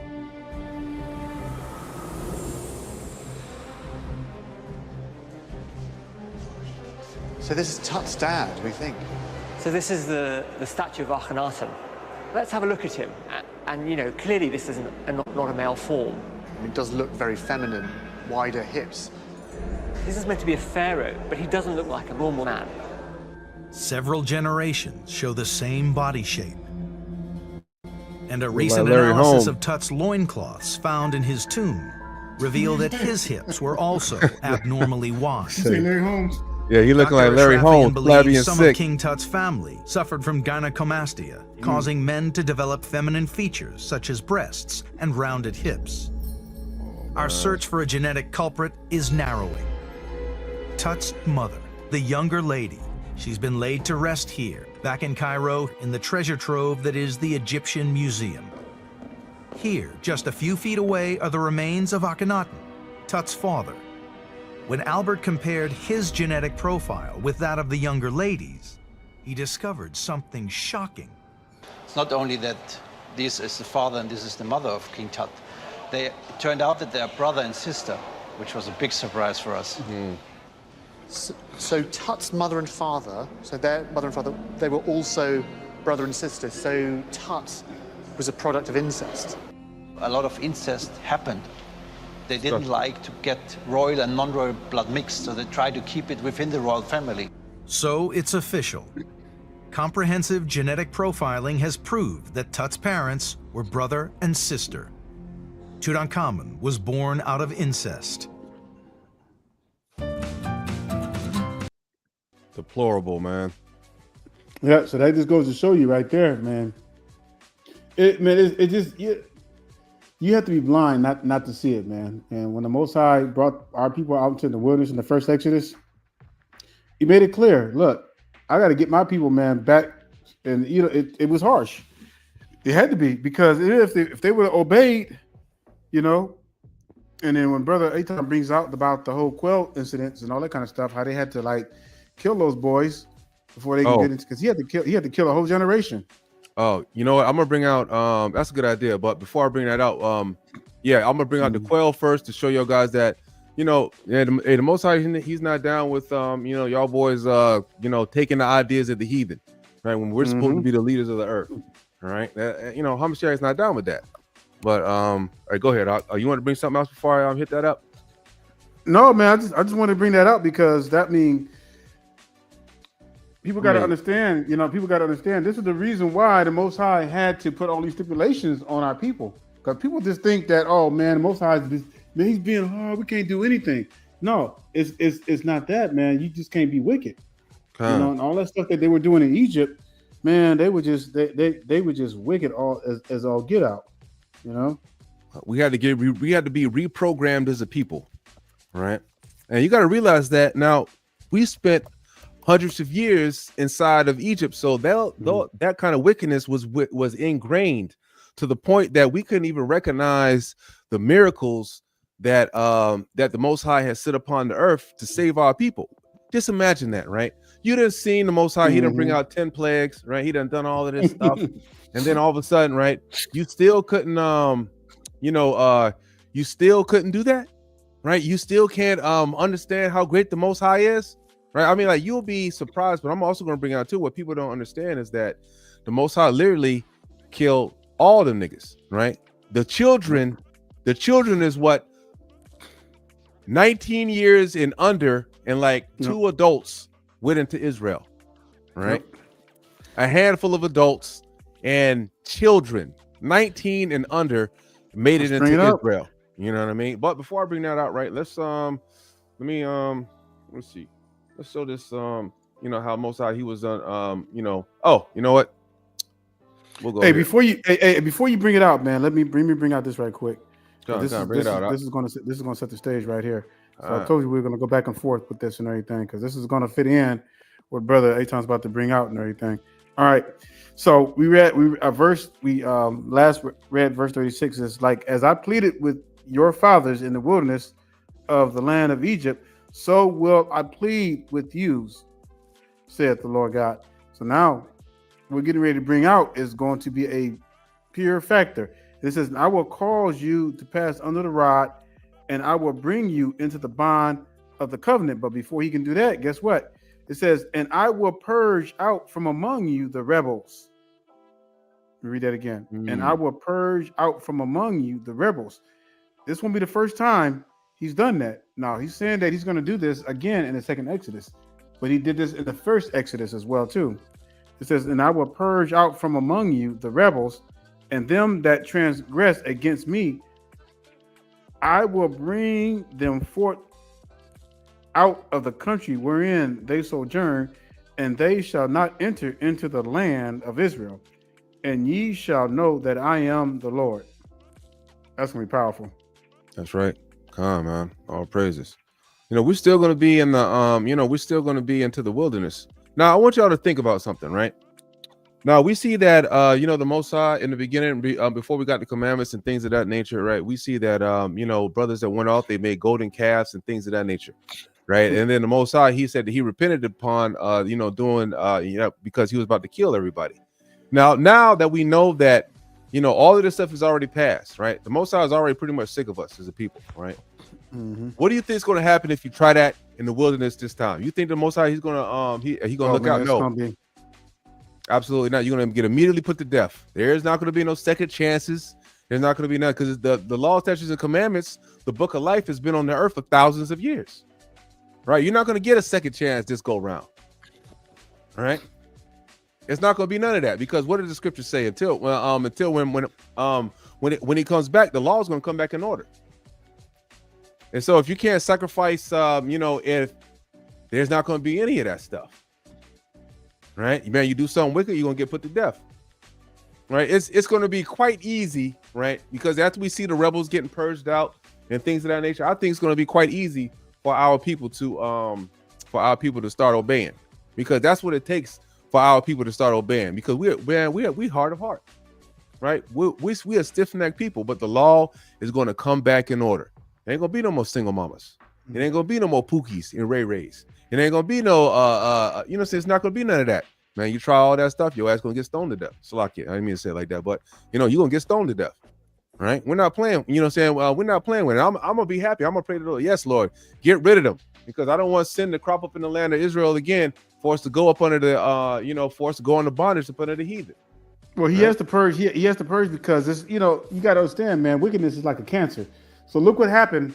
Look what happened when the Most High had to open up the ground, man, swallowing boys up and everything, because, you know, they started spreading. Next thing you know, one person, well, Moses think he just running everything, man. Next thing that stuff starts spreading, and jealousy, man, kicks in, and man, next thing you know, man, you got a whole slew of wickedness going on. You know, that stuff got to be purged. Let me go to Numbers real quick. Let's show you let's go to Numbers 9, because I want to show y'all something, right? Because like a lot of us, you know, we think that wow, man, it took so long for us to get to you know, the 11-day journey from here to Israel. I'm gonna show you why it took so long, right? I'm gonna show you why it took so long. First, we're gonna start here, right? We're gonna go and I want y'all to understand stuff, because like, you know, we don't a lot of people, they really don't go over these things like into the scriptures. It says let me start at 9, I believe. I think it's 9. All right, boom, right? And it says, and the Lord spake unto Moses, saying, speak unto the children of Israel. No, Salakia. Let me start 16. Here it is, right here. Con, right? All right, so Salakia, Israel. Let me put a thing on this one. All right. So we got to understand the way that we used to move back in the day, right? Because we still don't know how long it's going to take us to get to the wilderness this time, right? It doesn't say that we're going to get there overnight. It don't say that in the scriptures, right? So we don't know how long it's going to take our people, right, for us to learn the law, statutes, and commandments. But we do know one thing is going to happen, that niggas will be getting put to death, right? We're not going to have no niggas this time. We're going to have none but Israelites, and all the niggas are going to get put to death. The Most High, he's not playing when he say he's going to purge the rebels, right? That means that there are going to be rebels. They're going to people that's going to see the Hamashiach come back with a host of angels, you know, killing up all the heathen, blood up to the horse's bridle, and they still going to try the Most High. Son, they still going to do it, right? So let's break this down real quick. It says, so always now this is a little extra so we can see why it didn't take 11 years. We're just going to bring out some extra scriptures just for edification's sake. Right, it says, so it was always the cloud covered it by day and the appearance of fire by night, right? Because we said, right, the cloud used to stay over the tabernacle by day to let us know, right? And then whenever the cloud left, right, then that would signal us that we was able to travel there, right? And then we'll get we have the pillar of fire by night, right? But as long as the but as long as the cloud stayed there, we did not move, right? I'm gonna show you there's been times where the cloud has stayed over the tabernacle for a year, months. Right, even though it was an 11-day journey, the Most High was like, we just gonna still, so we gonna chill here for a little while. Right? It says, and it was always that the cloud covered it by day and the appearance of fire by night. And when the cloud was taken up from the tabernacle, then after the children of Israel journeyed. Right. So whenever the cloud was taken up from the tabernacle, then we set out on a journey to continue our mission on to Israel. And in the place where in the cloud abode, there the children of Israel pitched their tents. So wherever the cloud rested at is where we set up camp at, right? At the commandment of the Lord, the children of Israel journeyed, and at the commandment of the Lord, they pitched. As long as the cloud abode upon the tabernacle, they rested in their tents. And when the cloud tarried upon, and when the cloud tarried long upon the tabernacle, many days, then the children of Israel kept the charge of the Lord and journeyed not. Now this is many days. Now let's keep reading. And so it was when the cloud was a few days upon the tabernacle, according to the commandment of the Lord, they abode in their tents. According to the commandment of the Lord, they journeyed. And so it was when the cloud abode from evening unto the morning, and that the cloud was taken up in the morning, they journeyed. Whether it was by day or by night that the cloud was taken up, they journeyed. Right.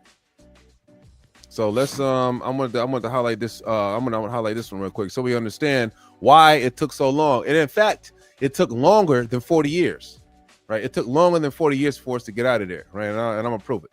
And it says, or whether it be 2 days or a month or a year that the cloud tarried upon the tabernacle. So what? Sometimes it might be a whole year that we was out there just chilling. Why do you think the Most High took that long for us to be chilling? Right?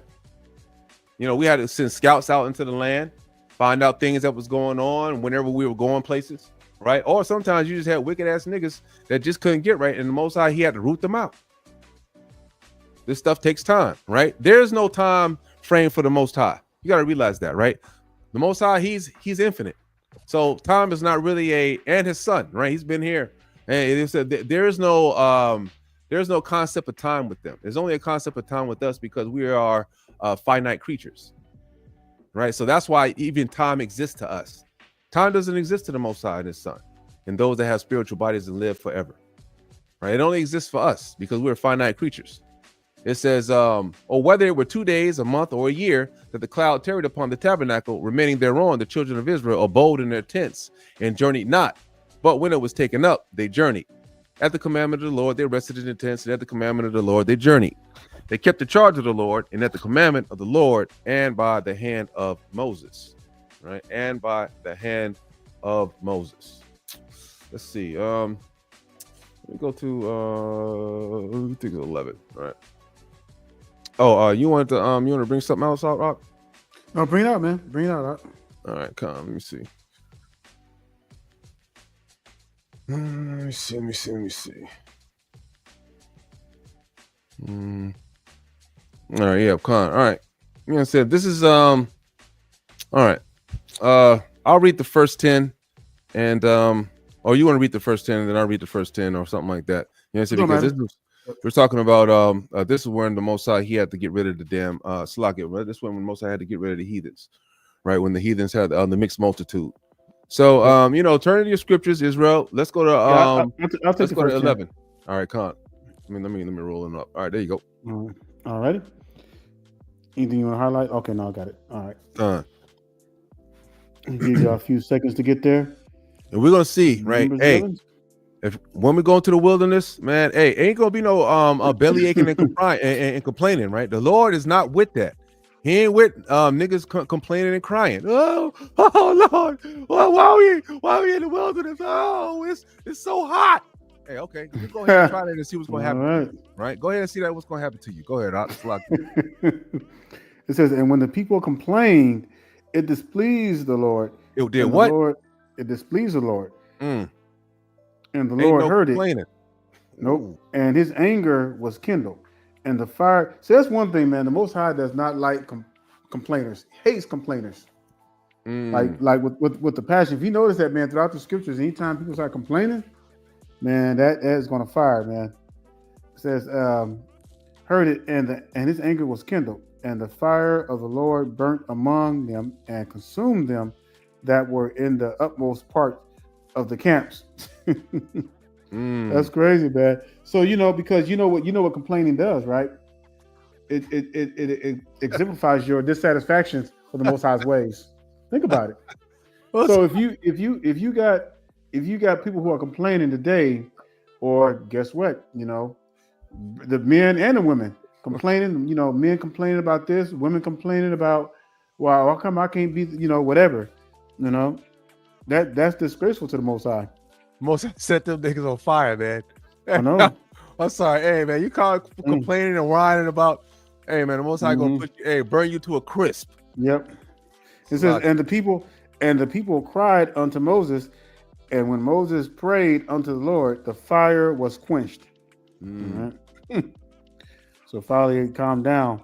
It says, and he called the name of the place Teberah, because the fire of the Lord burned among them. All right, and here's where we start getting into the mixed multitude. It says, and the mixed multitude that was among them fell a lusting. Dang, it says, them fell a lusting, and the children of Israel also wept again and said, who shall give us flesh to eat? Now hold up real quick, right? So go ahead. Hey, go ahead, brother. Go ahead and break that down. Yeah. I want to show them also one thing in another scripture. Okay. So you got to understand now, they were getting manna, right? Manna, the Most High was raining manna. Manna had all the whatever, the consistencies, the nutrients and everything like that. And again, this goes back to the complaining part, looking back towards Egypt. And that's the reason why they're talking about trying to bring up this whole flesh stuff, because that's what they got in Egypt. So you forgot about the 10 plagues, you forgot about everything. You forgot, man. Egypt don't have no army no more. They probably just got like those what you call those house servants and all that kind of stuff back there. But they wouldn't raise for fighting. They sitting back in Egypt, man, wondering like, man, what's gonna happen to us? Facts. Now, I also wanted to show back in Exodus 12 that when we came out of Israel, that we see these are the mixed multitude that went also with us, right? It says the mixed multitude went up also with them in flocks and herds and very much cattle. So we had a mixture of folks that also ran with us, right? Now remember who we are, the Most High's chosen people. We are a separate people, right? So we don't know why. So we see right here that the Most High, man, he brought these heathens along with us, but they're not us, right? He brought them along with us, but we see that they served a purpose to why the Most High brought them with us, right? Yeah. And we're going to show you what that purpose was, right? It's to take take them to the sword. Let's go to Numbers 11. Brother Daniel, where was you at? Use it. Go back to go back up. Come on. Yeah. We're here. Okay, so number 4. Yep. I'm read verse 5 now. So it says, yep. And I'll read verse 4 again. It says, and the mixed multitude that was among them fell a lusting, and the children of Israel who wept again and said, who shall give us flesh pots? Who shall give us flesh to eat?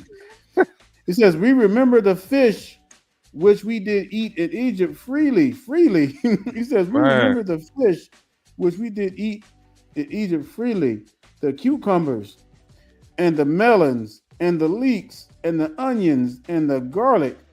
Man, they sitting up there lusting, slobbering over some stuff, man, that they had that's gone. You know what I'm saying? They forgot about the 10 plagues, man. They forgot about, man, where they came from. They forgot about the glory of the Most High. They worried about food, man. Man, these folks they used to that stuff. Probably never did a hard work in their life. You know what's crazy too, right? Is that we already read in verse 1 that the Lord said he ain't down with the complaining, and he already sent the fire on the camp and consumed them jokers that was already whining and complaining. Now here we are a few verses later, and here they at it again. They up there whining and complaining, right? They whining and complaining. Go ahead, Ox. Yeah, man, it's crazy, man. It's stiff neck. It says, it says, but now our soul is dried away. There is nothing at all besides this manna before our eyes. Man, what's wrong with manna? Man, I'll eat manna all day long, man. I'll eat, man. You let the Most High rain some manna down, man. You ain't gonna hear a complaint from me, man. It was like, hey, Lord, that's all you said. That's manna, man. These some ungrateful, man. This is just like our people, man. Yo, man, these is niggas, right? I'm sorry, Salaki, not Hebrew Israelites. No, man. It says, but now our soul is dried away. There is nothing at all besides this manna before our eyes. And the manna was, it says the manna was a coriander seed, and the color thereof of the color of the dwelling. I don't know what the color is. I think that's more like it's like a light tan kind of color, like a rust, maybe like a almost like a light goldish varnish kind of color. I could probably look that up. Yeah, you can look at that while I'm reading. Yeah, but it says, and the people went about and gathered it and ground it in milks, or beat it in a mortar and baked it in pans and made cakes of it. And the taste of it was like the taste of fresh oil. So they made kind of like wafers, you know. They could use it for different things. And when the dew fell upon the camp in the night, the manna fell upon it.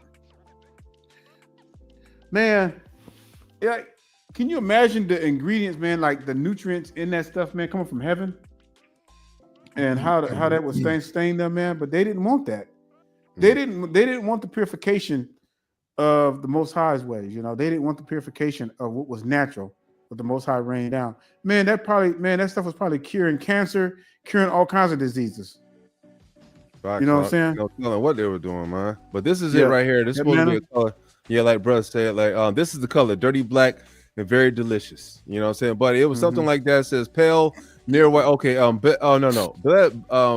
bdellium is typically a pale, near white or translucent color, similar to the white pearl. Oh wow, right? Or the color of myrrh. It is an oily gum resin that has been compared to coriander seeds in the Bible, though the color is specifically likened to bdellium.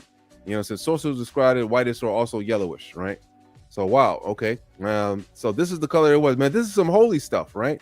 Most High sent down from heaven, and all of a sudden, man, that's just let me not get into that. Let me bring this back up for you, Salaki. Yeah, man. These folks, man. Man. You know, and people were like, oh yeah, they had quail all the time. We weren't supposed to have that, man. But the Most High, the whole purpose was to rain down manna, man. Because the Most High wanted to heal our body, but they didn't want that. Facts, sis. This is big facts, Sister Rachel. We probably won't be needing to take nutritional supplements with the manna from the Most. Absolutely right, sis. We don't need it. We wouldn't need it. He'll have everything that the human body would need, because guess who made us? You know, the Most High and the Son, right? Let's get it. That's right.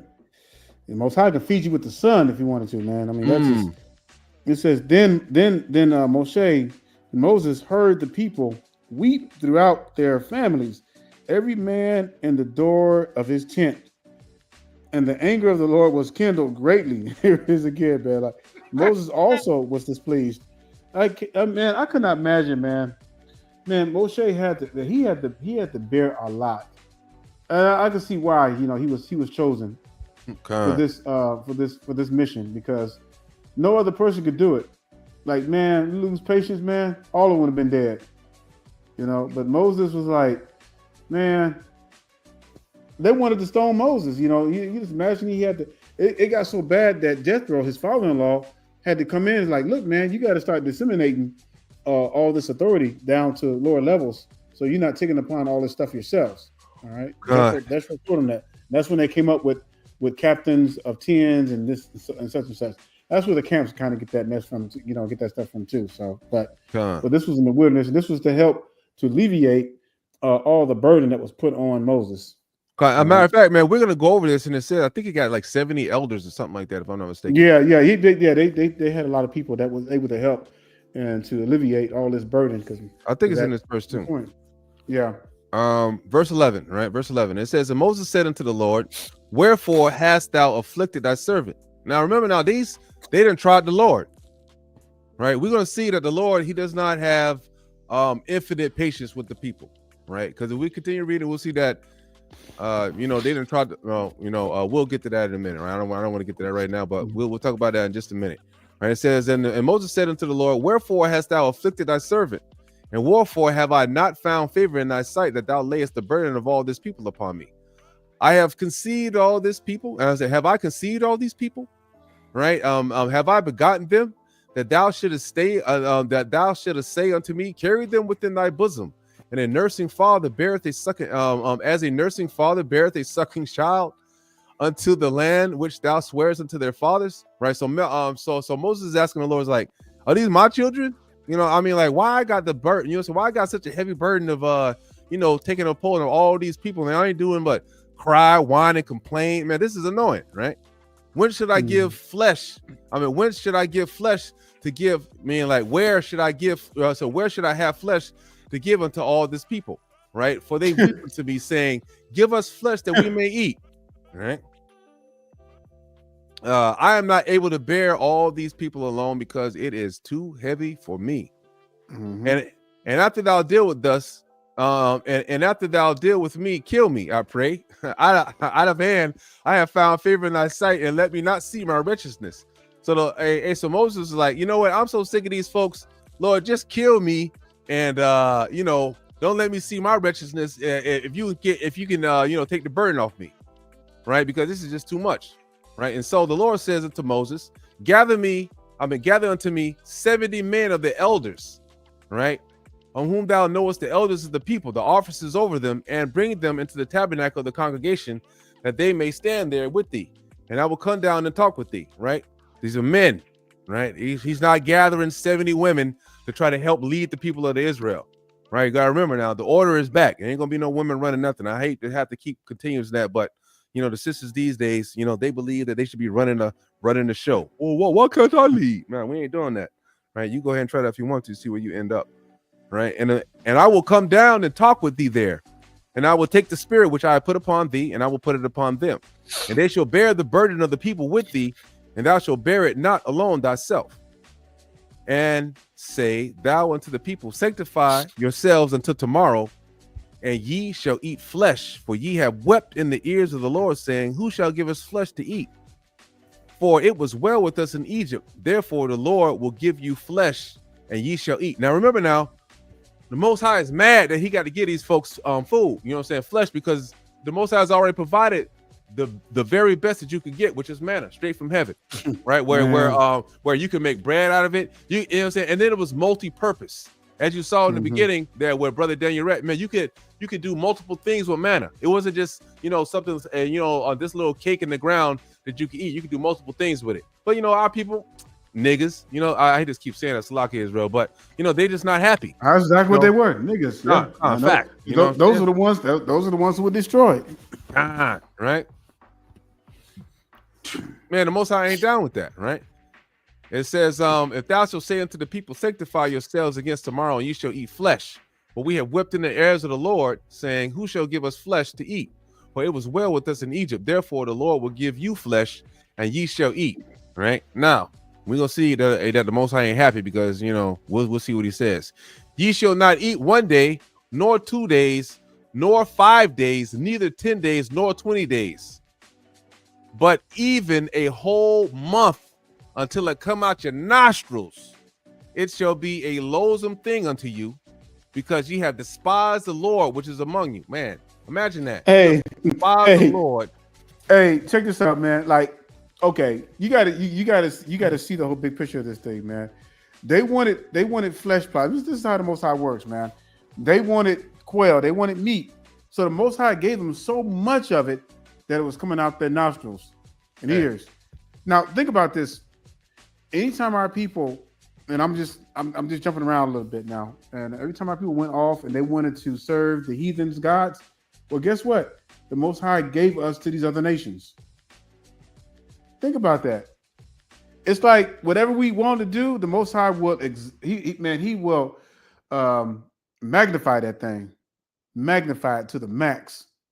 So if you're out there complaining and man, I want this and this, man, he's gonna hit you hard with it, and until it destroys you.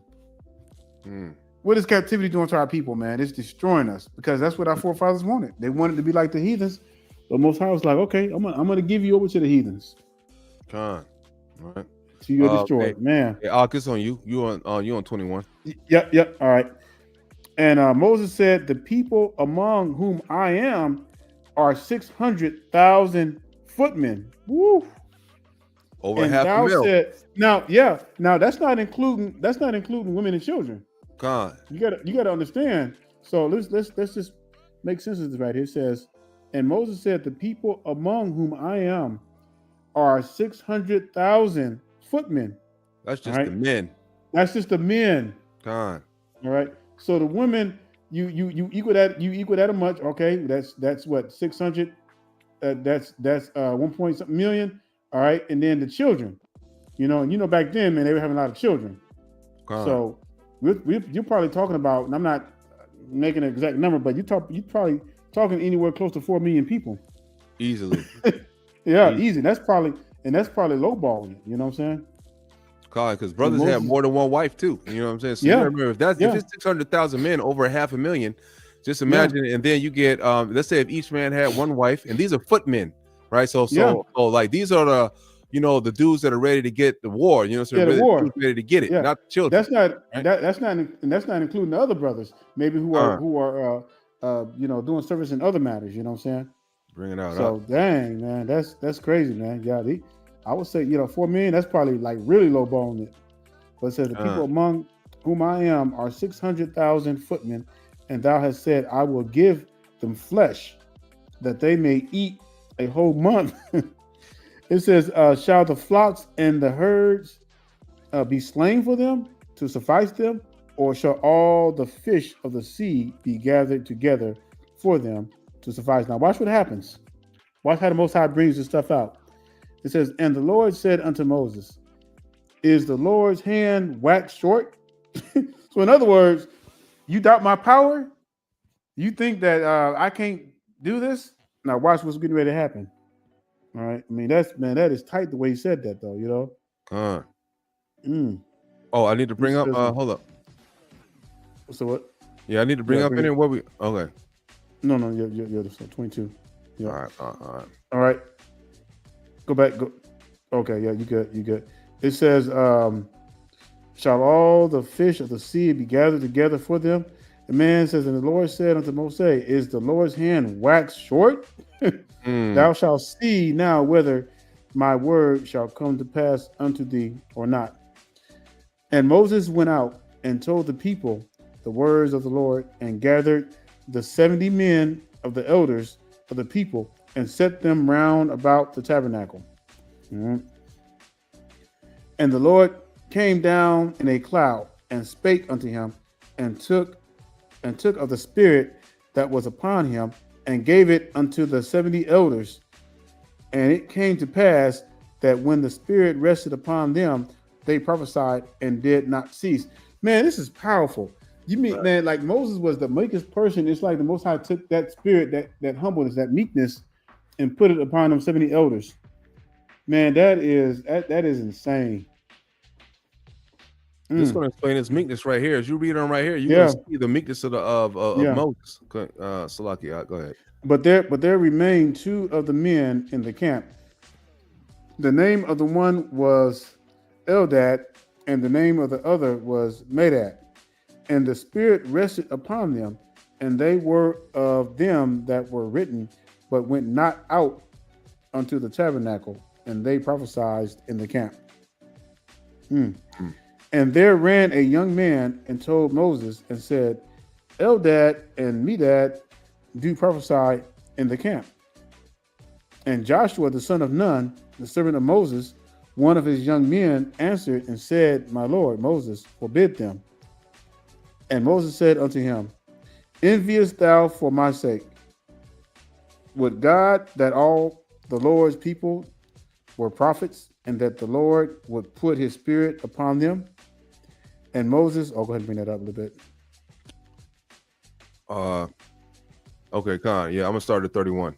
Yeah. Sorry, 31. It says, and Moses got him into the camp, and the elders, and he and the elders of Israel.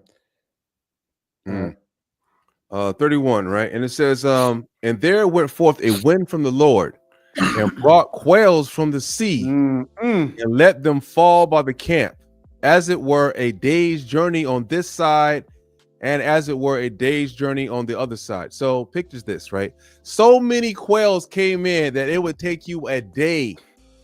You could walk literally a day, and then on both sides of the camp, that's how many quails there were, right? You could walk a day and not run out of quails. You could still see them on the ground. You could walk a whole damn day, and you could see birds all on the ground. Round about the camp, as it were 2 cubits high is 3 feet, right? So you have 3 feet high of stacked birds on the ground for a day's journey at a time on both sides of the camp. Man, that's a lot of birds.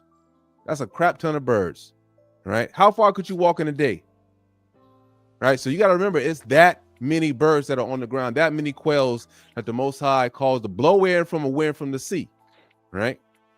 And the people stood up all that day and all that night and all the next day, and they gathered the quails.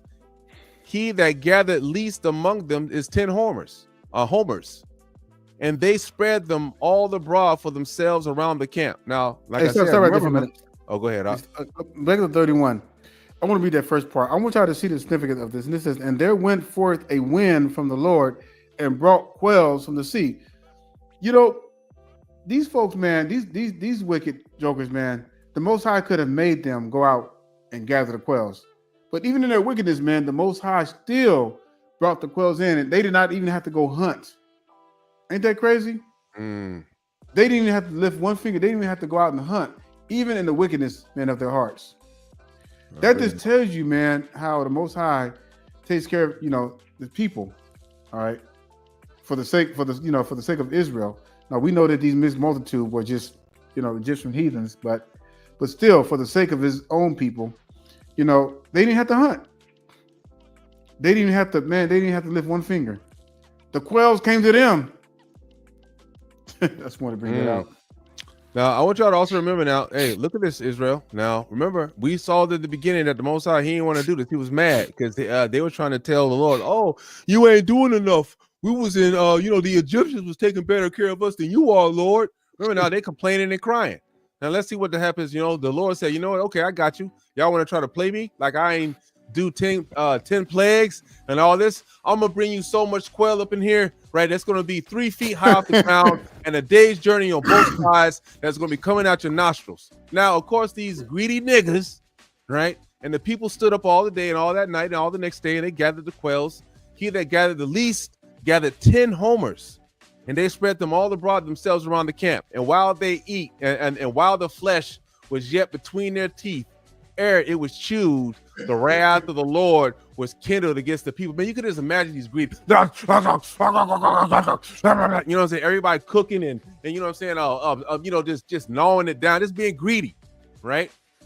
The Lord was kindled, the wrath of the Lord was kindled against the people. Now, remember what I told you now, the Most High, He ain't playing with no heathens that try to stir up trouble. And the Lord smote the people with a very great plague. Now, this is us. Israel got smoted with a very great plague.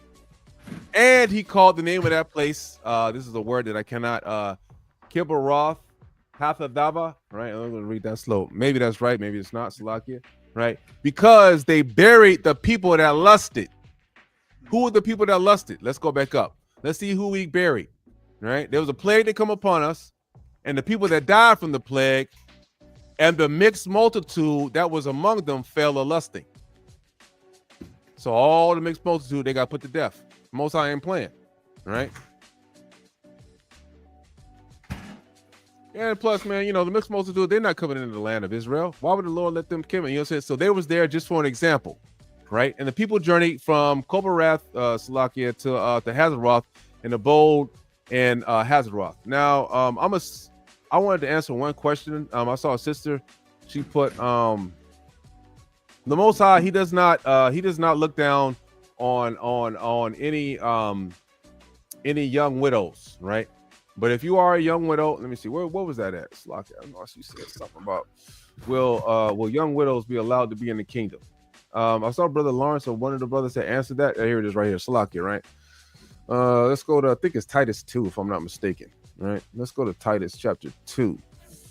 Right, and we're going to see, even though, but you know, this is still going to be, you know, this is how we're going to handle it, right? Let's go to Titus 2.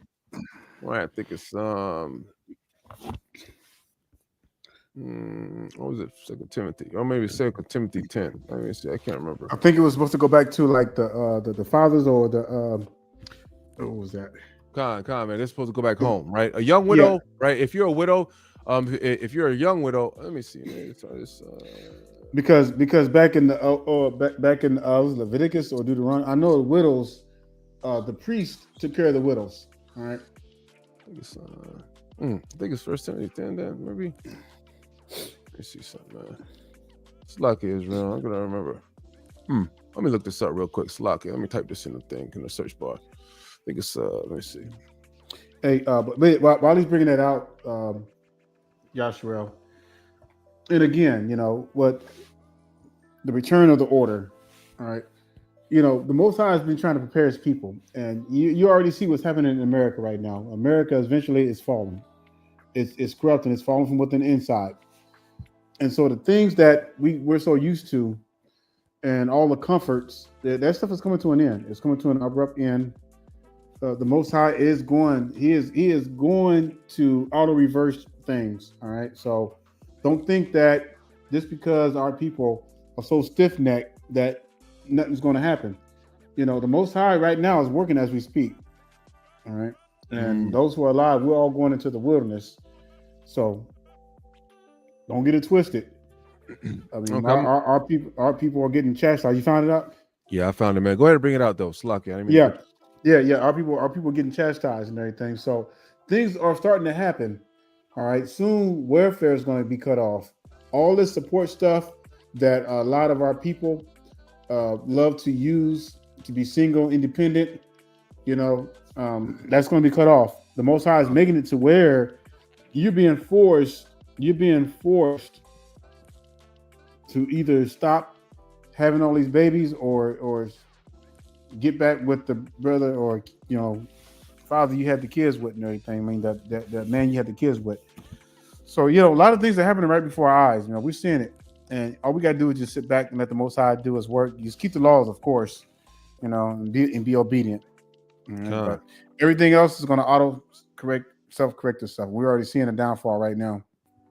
Now, this is also going to be, you know, this is also a order, right? This is also a order that's going to happen when we're in the wilderness, right? If you happen to be a widow, right? The Most High is not, if you got children, that's a wrap for you, right? There is no man, there's no future man in your life or anything like that, because we know that the Most High, he created women to make progeny on the earth, right? So if you haven't done your job, you know, as far as that's concerned, right? If and your husband dies, that's the only way that you can get remarried and free from the husband. But if you have children, that's a wrap. You've already done what you're supposed to do, and you cannot get another husband. Let's say honor the widows that are widows indeed, right? And I'm gonna go through this kind of quickly, right? So we can get back to the lesson. But this is the same thing that, you know, sisters, man, they need to learn, right? Because you know, if you listen to Pastor Porkchop, man, he'll tell you that, oh, your husband there, you can go out and marry another man. You go ahead and do that, your butt will be in the lake of fire. You will not take part of the kingdom of heaven, right? So let's read. Honor widows that are widows indeed. Honor widows that are widows indeed. But if any widow have children or nephews, let them learn first to show piety at home and requite to their parents, for it is good and acceptable before God. So if you got a sister and they got kids, guess what? That bloodline has already been moved along, right? So even if they got kids, Even you know, if you got nephews, hey man, you got to go back home, right? There's no new man for you. You got to requite, which means return to your parents, for it's good and acceptable with God. It does not say go get you another man, for that is not good and acceptable with God. You will be put to death, right? Now she that is a widow indeed and desolate trusteth in God and continue within supplications and prayers day and night. So if you got questions of what you're supposed to do when you lose your husband or whatever, this is what you're supposed to do. Continue with in supplications and prayers day and night, right? But she that liveth in pleasure is dead while she liveth. Right? That means you can't get another man because you're trying to live in pleasures, right? And these things give in charge that they be blameless. Now we're going to deal with the young widows, like the sister was saying earlier, right? But if any provide not for his own, especially for those of his own house, he has been denied the faith and is worse than the infidel. Let not a widow be taken into the number under 80 years old, having a wife of one man. For it means like, no, you can't do that. You know, so she having a wife of one man, you can't bother that one either. She's 60, right? Well reported the good works. If she had brought up children, right? If she had lodged with strangers, these are all the good works that she's supposed to be doing. If she has washed the saints' feet, you know, women ain't trying to wash no saints' feet. You know, they ain't doing that right now. They go, oh, I'm the prize. Oh, no. And we imagine that, right? If she has relieved the afflicted, nah, man, she's not trying to help nobody. You know what I'm saying? They about what they can do for themselves. If she have diligently followed every good work, right? It says, but the younger widows refuse, right? They don't do every good work. They don't wash the saints to the feet. They don't help out people. They don't have reports of good works, right? But the younger widows refuse, for when they have began to wax wanton against Christ, they will marry. So let's say, what happens when the young widows marry? Having damnation. What is that? Damnation. Damnation means your behind will be going to the lake of fire, right? Because they have cast off their first faith. And wherewithal, they learn to be idle, wandering about from house to house. Not only idle, but tattlers and busybodies, speaking things which they are not. How many women you see on these damn podcasts and shows and all this other stuff, you know, busybodies, tattlers, right? Going from man to man, going from house to house, wickedness, right? It's the same thing right here, right? I will therefore that the younger women, I would therefore rather that the young women marry, bear children, guard the house, give none occasion to the adversary to speak reproachfully, for some are already turned aside to Satan. So it stands that the women that are, you know, it's no longer talking about widows when we get to chapter 14, but it's saying what they would rather the young women do: bear children, guard the house, give none occasion to the adversary to speak reproachfully, for some have already turned to Satan. If any man or woman believe that a widows have relieved them, let not the church be charged, but relieve them that are widows indeed. That the elders that rule will be counted worthy of double honor, especially them who labor in the word and doctrine. Which means that if you do become a widow, right? If you do become a widow, what are you supposed to be doing? Laboring in the word and the doctrine, which means that you are under a man, because women are not allowed to teach, right? So you will be under an elder, right? Somewhere where you're going to be, taught to be doing the labor, where it is like handing out victuals for the, for the afflicted, you know what I'm saying? Taking care, you know what I'm saying? Handing out alms to the poor or whatever they may be, right? And, this is, we're going to leave it at that, right? As far as the widow is concerned. So if you are a widow and you lost a husband and you do have children, what does that mean? You need to go back to your mother and father's house, right? And you live there and take care of the children and pray and, supplications and prayer. That's what you do. All right. Salakia. What was it? I think it was Salakia, right? I want to bring out Numbers chapter 12. Okay, right? bring it up. Numbers chapter 12. This is something. All right. It says, and you know about this, right? Y'all got to understand now, this is the order, right? This is the order that we're going to have the same situation. So we got busybodies and women speaking out things that they're not. This is one of those situations that we see that if you try this in the wilderness, Most High ain't going to be down with it, right? And it says, hey, you want to read this or you, let me see how many, I think this is 16. Just go ahead and then I'll read the rest of it. All right, I'll read 8. I'll read 8 verses and then you read the last 8. Okay. All right, Khan. It says, and Miriam and Aaron spoke against Moses, right? And Miriam and Aaron spoke against Moses. Notice they named Miriam first because she's the most one that started that stuff, right? Because men don't really care about the women you married, right? It's always some woman with some jealousy going on, right? So this what the situation was right here. Marion starting up rumors in the camp. Moses done married an Ethiopian. Hey, Moses can't be the only one of God. We got to be able to stay. Hey, this is that independent woman that think that they supposed to run stuff spirit. Man, the Lord didn't play that junk, right? We're gonna show you, right? So don't try it in the wilderness, or you're gonna be purged out. And Miriam and Aaron spake against Moses because of the Ethiopian woman whom he had married, for he had married an Ethiopian woman. And they said, hath the Lord indeed spoken only by Moses? Hath he not spoken by also us? And the Lord heard it. And the Lord heard it. Man, that's terrible. I mean, like, not even an angel had recorded it and had to come back and snitch on you, man. The Lord was listening. Man, the Lord didn't like that, right? You already know he already tired because Eve's already starting. Let me not even go. But the Lord, he ain't dealing with the women like that, right? He ain't dealing with y'all like that. So it says, now the man, Moses was very meek, right? Imagine messing with Moses. He was very meek above all the men which were upon the face of the earth. Right, so you over here being a woman, you backbiting, starting up rumors. Now you got Aaron involved. Yeah, Aaron, you see what he doing? He done married this woman. Now the whole time they done seen him come down from the mount, right? They done seen his face glowing like he a Dragon Ball Z character, right? They had to cover up his face because folks were scared of him. And then you still got the nerve to speak against Moses. Have you lost your mind? Right? Have you lost your mind? This I'll tell you right here. These are nigger women right here, right? Miriam had decided to be a nigger woman at this particular time, and the Most High was not playing with that, right? And it says, and the Lord spake suddenly unto Moses. Suddenly. The Lord heard it, and he was on the move. What? Oh, hold up, man. What is this? Hey, man, you done made the most, man, the Lord's mad. He on the move. And the Lord spake suddenly unto Moses and to Aaron and to Miriam. Come out, ye three, unto the tabernacle of the congregation. And they three came out.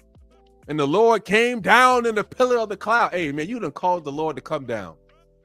You done called the Lord to come down because you cannot mind your mouth. You stirring up strife in the camp. And the Lord came down in the pillar and stood in the door of the tabernacle and called Aaron and Miriam, and they both came forth. And he said, hear now my words. If there be a prophet among you, I, the Lord, will make myself known unto him in a vision, and I will speak unto him in a dream. But my servant Moses is not so, who is faithful in all mine house. With him I will speak mouth to mouth, apparently, and not with dark speeches. Means no parables. You know what I'm saying? Straight up, like he the homie. And the similitude of the Lord shall be and the similitude of the Lord shall he behold. So he is literally talking to Hamashiach. Because who's the similitude of the Lord? As we read in the New Testament, we know that that's Hamashiach. Right? So he's talking to Hamashiach straight up. Wherefore, then were ye not afraid to speak against my servant Moses? Go ahead, Op. You know what I'm saying? Yep. Let me hold up. Con. Yep. And the anger of the Lord was kindled against them and departed. And throughout the scriptures, you'll see a lot of that, man. I mean, do the right thing, you ain't got nothing to worry about. But man, every time people just go off and start doing this crazy stuff, and then it says, and the cloud departed from off the tabernacle, and behold, Miriam became leprous. Hey, I'll pull up that picture you were showing me earlier. The cloud departed from off the tabernacle, and behold, Miriam became leprous, white as snow. And Aaron looked upon Miriam, and behold, she was leprous. Bring it out. Man, I'm gonna do it. I'm gonna bring it up when we go to 12. I want you to read 12. That's fine. Bring it That's up. fine. And Aaron said unto Moses, alas, my Lord, I beseech thee, lay not the sin upon us, wherein we have done foolishly, and wherein we have sinned. All right. Let her not be as one dead, of whom the flesh is half consumed, and when he cometh out of his mother's womb. And man, it's crazy because if you notice this, who's doing the repentance? It's the man, Moses. You see, so right. When you look at the priestly office, it was the men who did the repentance for their families. That was for the women as well. So the woman never had any say so when it came to the priestly order. All right. The men always made the sacrifice for the women. Or if it was a widow, the priest did it. All right. You didn't never see a woman coming up, to a priest. Because you have a head. How can you go to a priest without a head? God. Now, something I wanted to clear on this verse 12 that Brother Daniel just brought out. It says, let her not be as one dead, of whom the flesh is half consumed when he cometh out the mother's womb. Does anybody know what they're talking about right there? Right. I'm gonna give a little bit of time for you to write that in the scriptures, because I'll write that in the comment section if you actually know what that is talking about. Right. If you know what the vernix is, if you're a sister, right, and then you should know what a vernix is, right? But this gives you the exact look of what someone with a leprous features, right, how they would appear, right? Because like a lot of us, we missed this little part right here, right?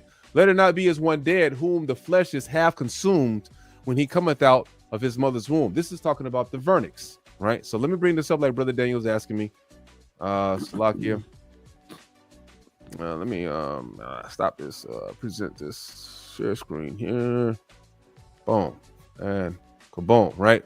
This, right?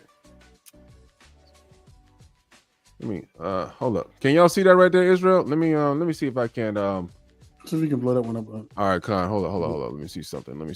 Slack here. Can you just make the whole? Yeah, I gotta stop, and then I gotta share the other screen that it just popped up. Slack here, Israel. Okay, boom, right? There you go. You see that right there? You see all that white stuff? See, this how you know that the Israelites was black. They're not white. You know what I'm saying? Because this looks like half dead flesh coming off of. This is called the vernix, right? This white yellowish stuff that's over this that's over this child. Every single, I had it on me. Every single one of us has had us on us, right? This is like a film of proteins that come across you. It's like it's kind of like a protective barrier, right? You know what I'm saying? That protects the skin, right? And keeps you hydrated when you first come out of the womb. Right, because if you're in the embryonic fluid and things of that nature, right, your skin and your cells are always being hydrated. So when you first come out into the dry earth, when you first come out of the matrix, right, and you experience, oxygen and air and breathing for the first time and all of these things, right, you're going to have the vernix that is on you. Now, this is what Miriam looked like,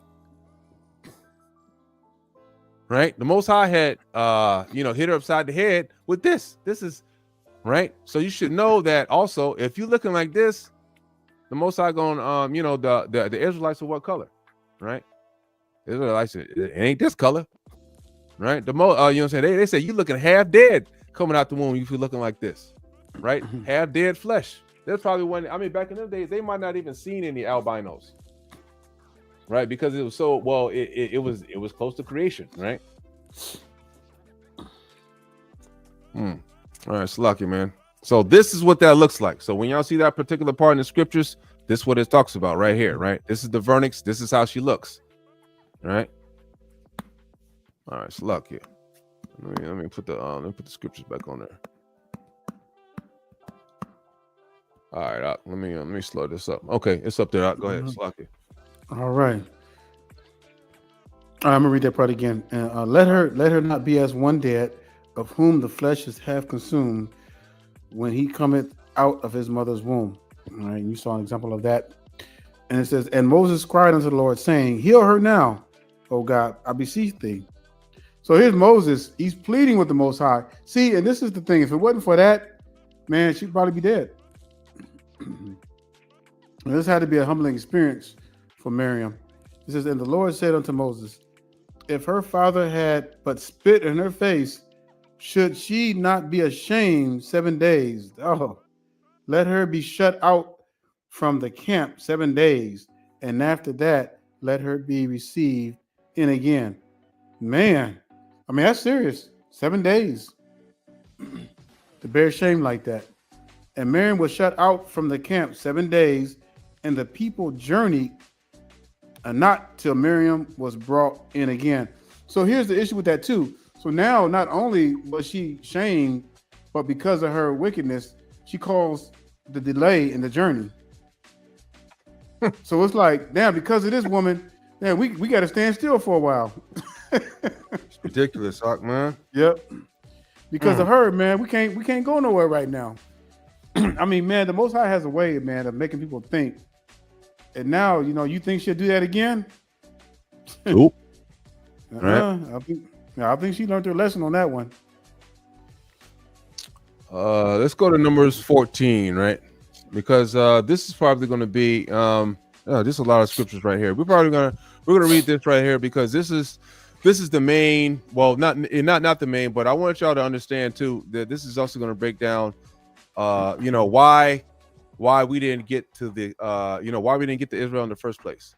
Now, and this is also going to probably this is going to be the same thing that's going to apply to to our people. Right, because we don't know how long it's going to take us to get to the into the land of Israel, because we're coming out pretty much in the same situation that we did last time. The Lord's probably going to kill droves of people. He already says he's going to purge the rebels. Purge the rebels. So that means the Most High is going to be killing niggas. What is a rebel? And what is a rebel? Someone who's against the Most High's ways. Right. And we're going to see. Oh yeah. You know what? Let me start it. Let me start it right here. Rebel. So they can see what prompted the situation. I'm gonna read. Just let me know what version I'm gonna get, and I'll get them. Okay, 25. I'm at 33. All right, I'm gonna read 6 verses, and then I guess you can read the other 7. All right, Salaki, you read the other 7. All right, Khan. It says, now, during our time in the wilderness, right, and then as we were traveling across the land for those 11-day journeys, it actually took longer than 40 years, right? It took longer than 40 years. But this right here is going to let you know why it took 40 years, in additional 40 years than what we already saw from before, when the tent had pitched, and then we saw that the cloud was there for, it could be there for months, it could be there for days, or it could be there for a year or so, right? And it says, and they returned from searching the land after 40 days, right? So keep this number in mind, right? And they returned from searching the land after 40 days, right? And they went and came to Moses and to Aaron, to all the congregation of the children of Israel, into the wilderness of Paran, to Kadesh, and brought back word unto them and all the congregation, and showed them the fruit of the land.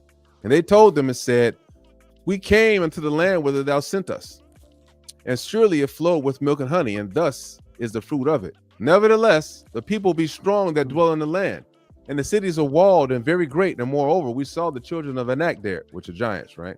And the Amalekites dwell there in the land of the south, and then the Hittites and the Jebusites and the Amorites dwell in the mountains, and the Canaanites dwell by the sea and by the coast of Jordan. So there's enemies round about, right? And Caleb, right? Hey, I like Caleb, right? This is a good name, right? And Caleb stilled the people before Moses and said, let us go up at once and possess it, for we are well able to overcome it. Meaning that he has not forgotten, right? Caleb has not forgotten about the law, about the miracles that the Most High had performed for his people, the 10 plagues, and how he destroyed the heathen time and time again that came against us. Caleb still had the faith. This is why faith is very, very important. And the scripture says that faith without works is dead. You're not going to make it to the wilderness if you don't have faith that the Most High is coming to save you. You're not going to make it. You're not going to get the kingdom if you don't have faith, because you don't believe in the power of the Lord. The Lord does not like to be doubted. If you doubt the Lord, right, you're going to get put to death. The Lord's not down with doubting, because you don't believe in his power. He's the one that made you. How can you doubt him, right? This is why faith is paramount. And it says, and Caleb stilled the people before Moses and said, let us go up at once and possess it, for we are well able to overcome it. So after seeing all the giants and the Canaanites and the Hittites, the the Jebusites and all these other heathens round about, hey, Caleb was like, hey man, let's hurry up and get up in there and get that, man. Yeah, we got this. You know what I mean? Hey, I know the Lord got our back, man. Let's hurry up and get there and we can overcome it. But the men that went up with him said, we be not able to go against the people, for they are stronger than we. Cowards, suckers, yeah, Slacky, right? Hey,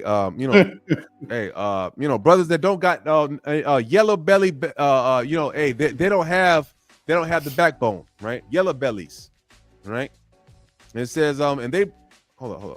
Dang, did I read all of it? Slack, yeah. Okay, well, when I get to verse, when I get to chapter 14, I'm gonna let you start at verse 1, and then you carry on from there. Slack, yeah. Yep. Right. And it says, and they brought up an evil report of the land, which they had searched unto the children of Israel, saying, the land through which we have gone to search it is as the land that eateth up the inhabitants thereof. And all the people that we saw it in are men of great stature. And there we saw giants, the sons of Anak, which come of the giants. And we in our own sights as grasshoppers. And so we were in their sight. So they were so scared, man. They saw these giants and whatnot, man. The Israelites, man, they trembling in fear, except for Caleb. Right? Because Caleb is from what tribe, Israel? He's from the tribe of Levi, right? Caleb didn't go nowhere, right? All right. Slaki, go ahead. 14. All right. And it says, and all the congregation lifted up their voice and cried, and the people wept that night.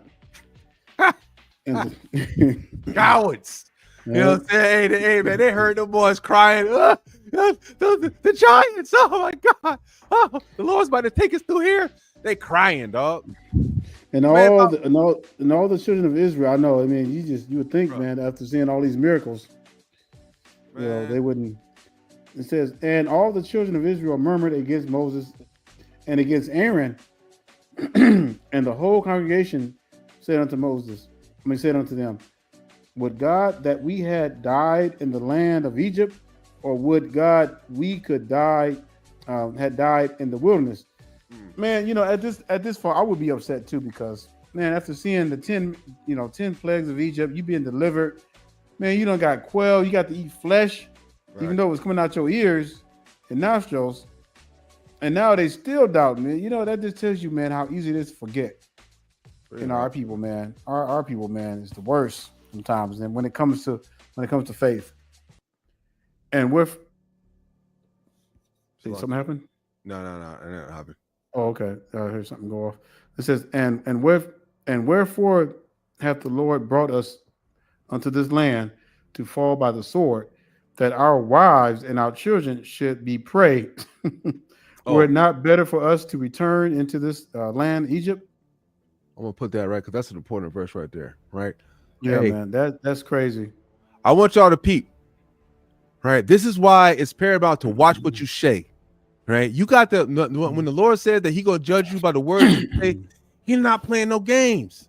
Right, you have to be circumspect about the words that are coming out of your mouth. Right, the Most High, He's not playing. If you say something, man, hey, remember now, they've already been trying the Lord about the quail, about this, complaining, whining about the, that's how they got the manna in the first place. They just whining and being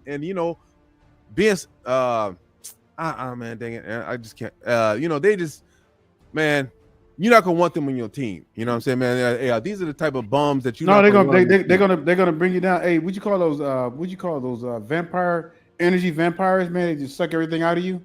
Always negative, man. Always complaining, and no matter what evidence they see in front of them, man, it's always something negative.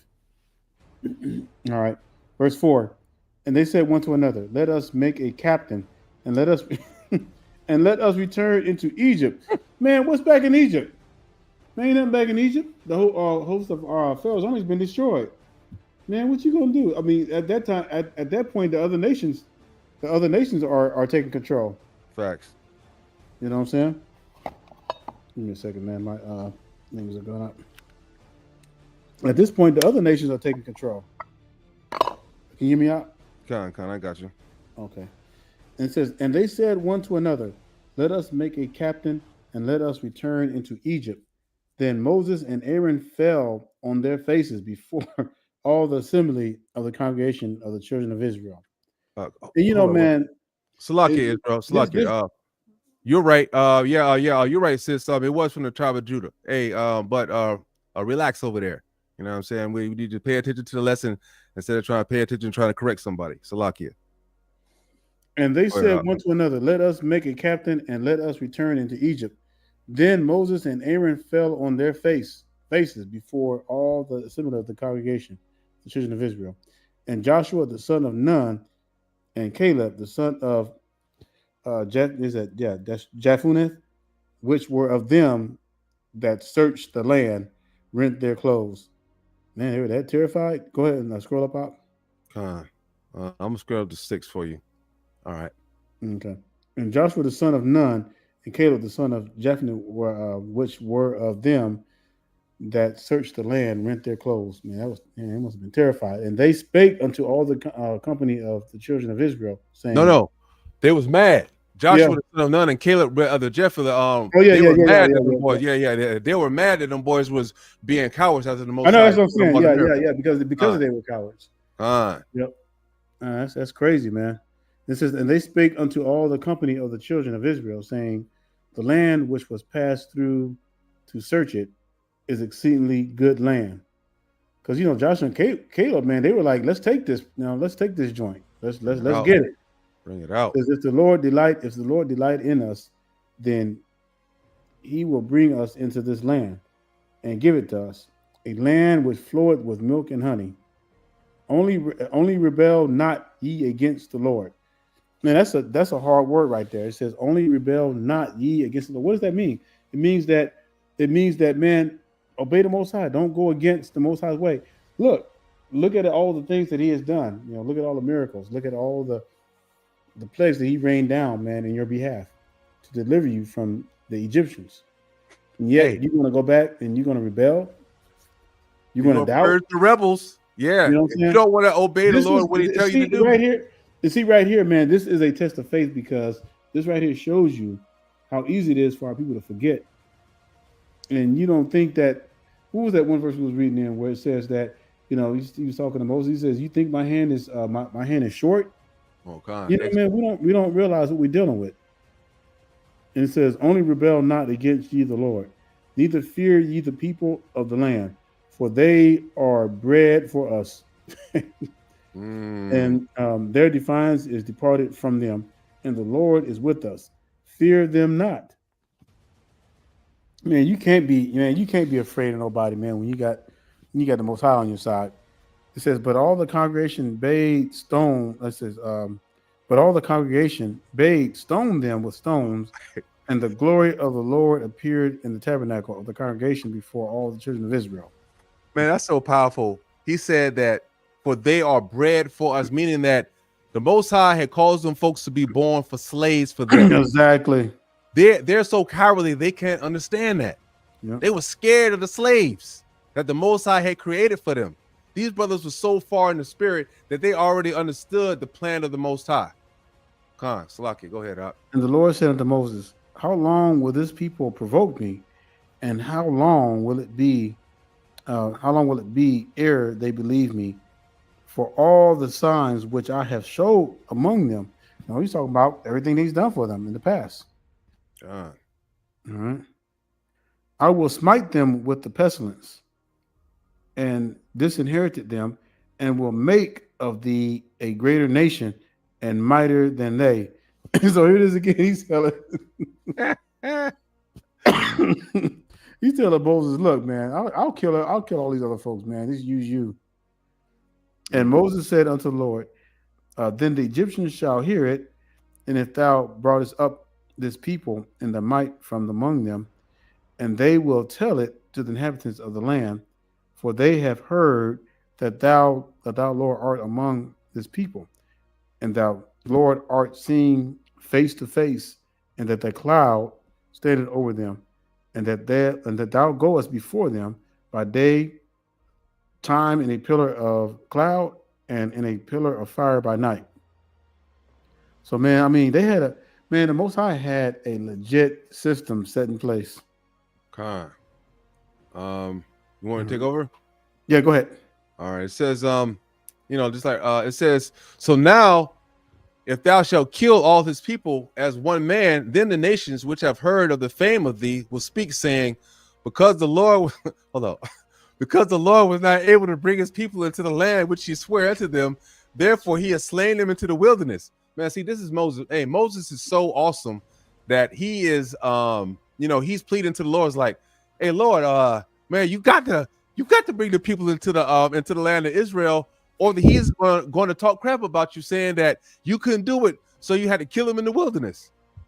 right? And then so the Lord's not gonna let that go down. So the Lord's like, okay, nah, I ain't gonna let that go down. I ain't gonna kill everybody. I'm gonna do what I said I'm gonna do because I'm the Lord and I got the power like that, right? So Moses is making a plea to the Lord. You know what I'm saying? Now, not to kill everybody and start a new nation with him, but be like, hey, Lord, man, we can't let the heathen talk crap about you. So you got to do what you said you're gonna do, right? And it said, and now I beseech thee, let thy power of the Lord be great, according as thou hast spoken, saying, the Lord is long suffering and great of mercy, forgiving iniquity and transgression, and by no means clearing the guilty, visiting the iniquity of the fathers upon the children unto the third and fourth generation.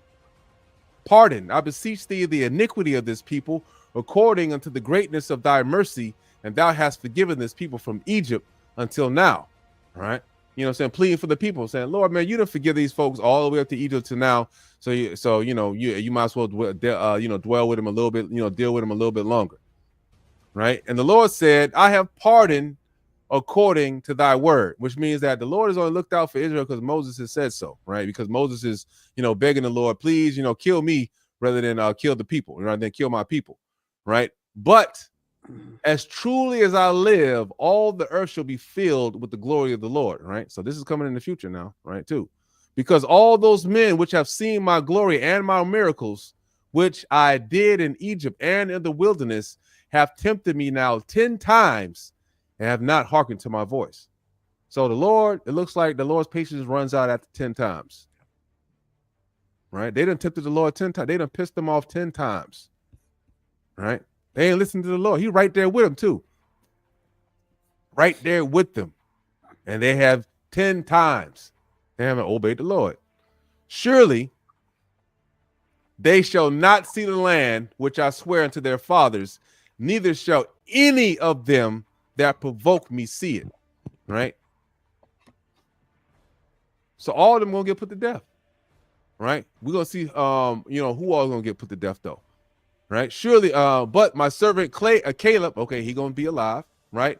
Because he put another spirit with him and hath followed me fully, him will I bring into the land whereinto he went, and his seed shall possess it. Now remember now, Miriam and all these other folks, what I'm saying, that were with there causing all the trouble and the wicked brothers and all these folks that are murmuring and all this other stuff that the Most High had brought out from the land. And the Lord done got tired. He didn't give him manna, right? A day's journey worth of day's journey plus 3 feet high worth of birds to eat, right? Man, they still complaining and whining about the flesh pots and the stuff that they was supposed to be getting all in Egypt and trying to tell, well, Lord, you ain't that great. You can't protect us. And now the Lord is trying to bring them on the way. They done forgotten about the 10 plagues. Man, they just pissing the Lord off right here. Right, Lord, so, I'm done with these folks, man. Y'all done too much. Y'all been pissing me off, right?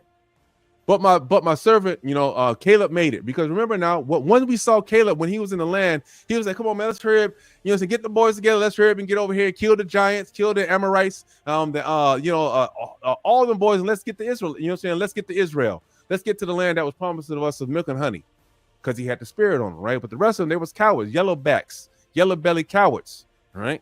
And now the Amalekites, but my servant Caleb, because he had another spirit with him, and hath followed me fully, him will I bring into the land wherein he went, and his seed shall possess it. Now the Amalekites and the Canaanites dwelt in the valley.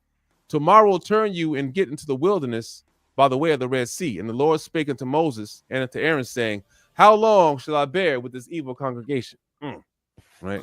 So, man, the Lord actually, they hope, man, you can see how close, man, this is also, this is kind of awesome, because you see how close that the Most High son is dealing with, how close they are, right? Hamashiach and Moses, man, they like homies right here. You know what I'm saying? Because like he actually voicing his, frustrations to Moses. Like, man, Moses, man, how long? You know what I'm saying, man? I'm tired of, hey, man, how long am I have to deal with this now? You've already done, said that you know what I'm saying, please kill me and don't kill my people and all this other stuff, man. How long are you gonna expect me to deal with this now? I mean, they don't do nothing but wickedness the whole damn time. And I went up, man, they was gone, they was making golden calves and all this other wickedness, man. How long I gotta deal with this? Right? They said, how long shall I bear with this evil congregation which murmur against me? I have heard the murmurings of the children of Israel, which they murmur against me.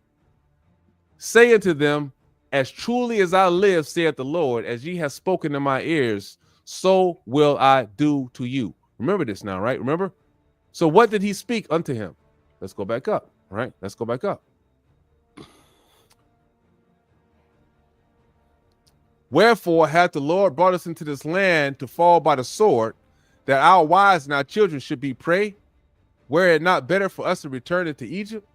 Man, you should have kept your mouth shut, because the Lord is going to do that just to you. It says, surely they shall not see the land which I swear unto their fathers, neither shall any of them that provoke me see it. But my servant Caleb, because he has another spirit with him, has followed me fully, and I will bring him into the land where he went, and his seed shall possess it. Now the Amalekites and the Canaanites dwell into the valley. Tomorrow turn to you and get into the wilderness. And the Lord spake unto Moses and Aaron, saying, how long shall we bear this evil congregation which murmur against me? I have heard the murmurings of the children of Israel, which they murmur against me. Say unto them, as truly as I live, saith the Lord, as ye have spoken in mine ears, so will I do to you. Your carcasses shall fall in this wilderness. And all that were numbered of you, according to your whole number, from 20 years old and upward, which have murmured against me, doubtless ye shall not come into the land concerning which I swear to make dwell therein, save Caleb, the son of, I can't pronounce that, Jephunneh, and Joshua, the son of Nun. So the only grown-ups that made it into Israel was Caleb and Joshua, right? Everybody else was 19 and under that made it into Israel. Can you imagine that, right? The Lord killed all the damn adults. That's a hard pill to swallow right there. Right? The Lord said, I ain't dealing with you wicked niggas, man. All y'all gonna get put to death, and I'm just going ahead and bring your children in, because they're not polluted with the mind frame of Egypt. You know what I'm saying? They didn't see the miracle, they didn't see me, and they know better. They've been growing up with me giving them manna. You know what I'm saying? They didn't growing up into the ways of the Most High, and they know better. So just as they were talking that crap in the above verse, the Most High said, okay, fine. Then you said that we're gonna kill you in the desert. Fine, I'm gonna kill you all in the desert. Then I'm gonna kill you all in the wilderness. Then, and the same way he was able to keep the promise to to keep the promise that he did to Abraham, to Isaac, and to Jacob, right, and to bringing us into a land of milk and honey, right, and by offering the covenant, by doing what? Keeping the promise with the children, right? Go ahead. Let's finish this out. Yep.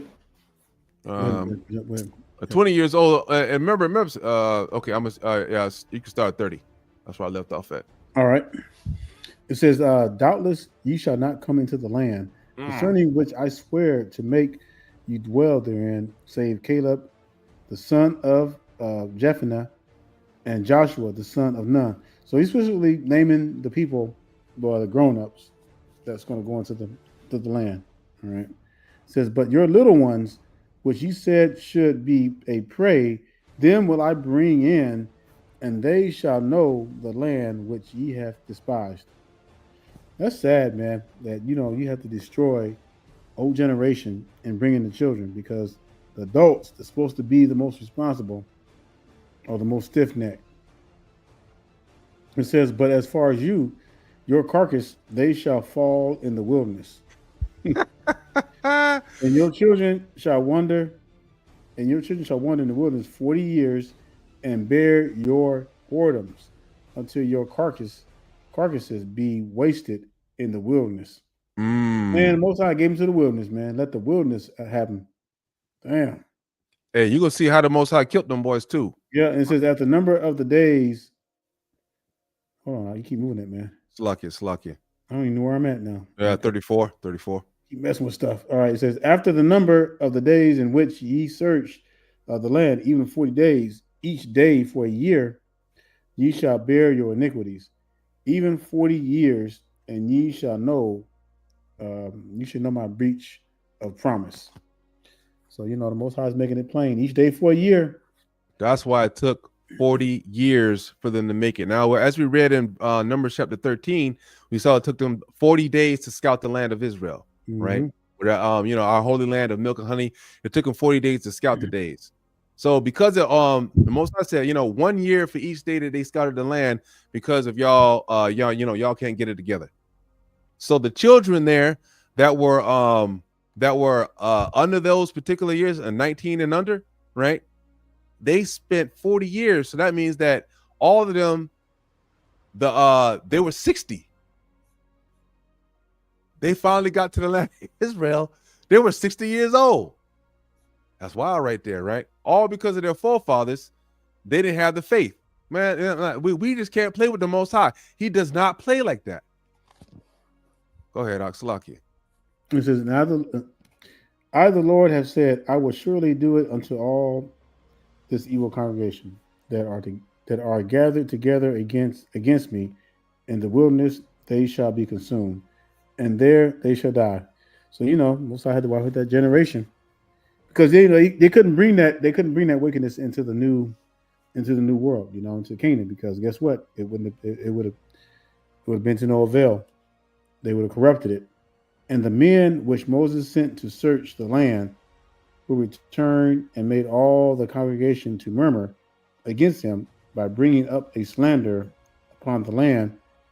Even those men that did bring up the evil report upon the land died by the plague before the Lord. Damn. All right, you can bring that up. I'm gonna bring it up to 38. But Joshua the son of Nun and Caleb the son of Jephunneh, which were the men that went to search the land, lived still. So, they were brave. They didn't doubt the Most High. They knew that they could take it. I wonder how old they was. Do we have a because they had to be old, like 80? Well, Moses. But by the time that happened, Moses, because Moses didn't go into the Promised Land, but Moses, I think Moses was like around 90 something. So I'm thinking they probably was like in their 60s, maybe 70s. No, because the youngest, they had to be adults already. You know what I'm saying? No, I'm talking about Joshua and Caleb. Yeah. Yeah, they had to be adults already because Joshua was Moses' brother, isn't it? No, Joshua was the servant. Aaron. Yeah, I'm sorry. Aaron. Joshua. Yeah, Slakia. Yeah. Ooh. Yeah, go ahead, Slakia. All right. It says, and Moses told these sayings unto all the children of Israel, and the people murmured greatly, and they rose up early in the morning, and got them up into the top of the mountain, saying, Lo, we are here, and we will go up unto the place which the Lord hath promised, for we have sinned. And Moses said, Wherefore now do ye transgress the commandment of the Lord? But it shall not prosper. Go not up, for the Lord is not among you. That right there, man. That's serious. And that ye be not smitten before your enemies. For the Amalekites and the Canaanites are there before you, and ye shall fall by the sword, because ye are turned away from the Lord. Therefore, the Lord will not be with you. I can pull that up. Or you want to get the rest of that? Because I think it's only like 2 more verses. Yeah, no, you can go ahead. You can finish them out. Right? Okay. It says, but they presumed to go up unto the hilltop. Nevertheless, the ark of the covenant of the Lord and Moses departed not out of the camp.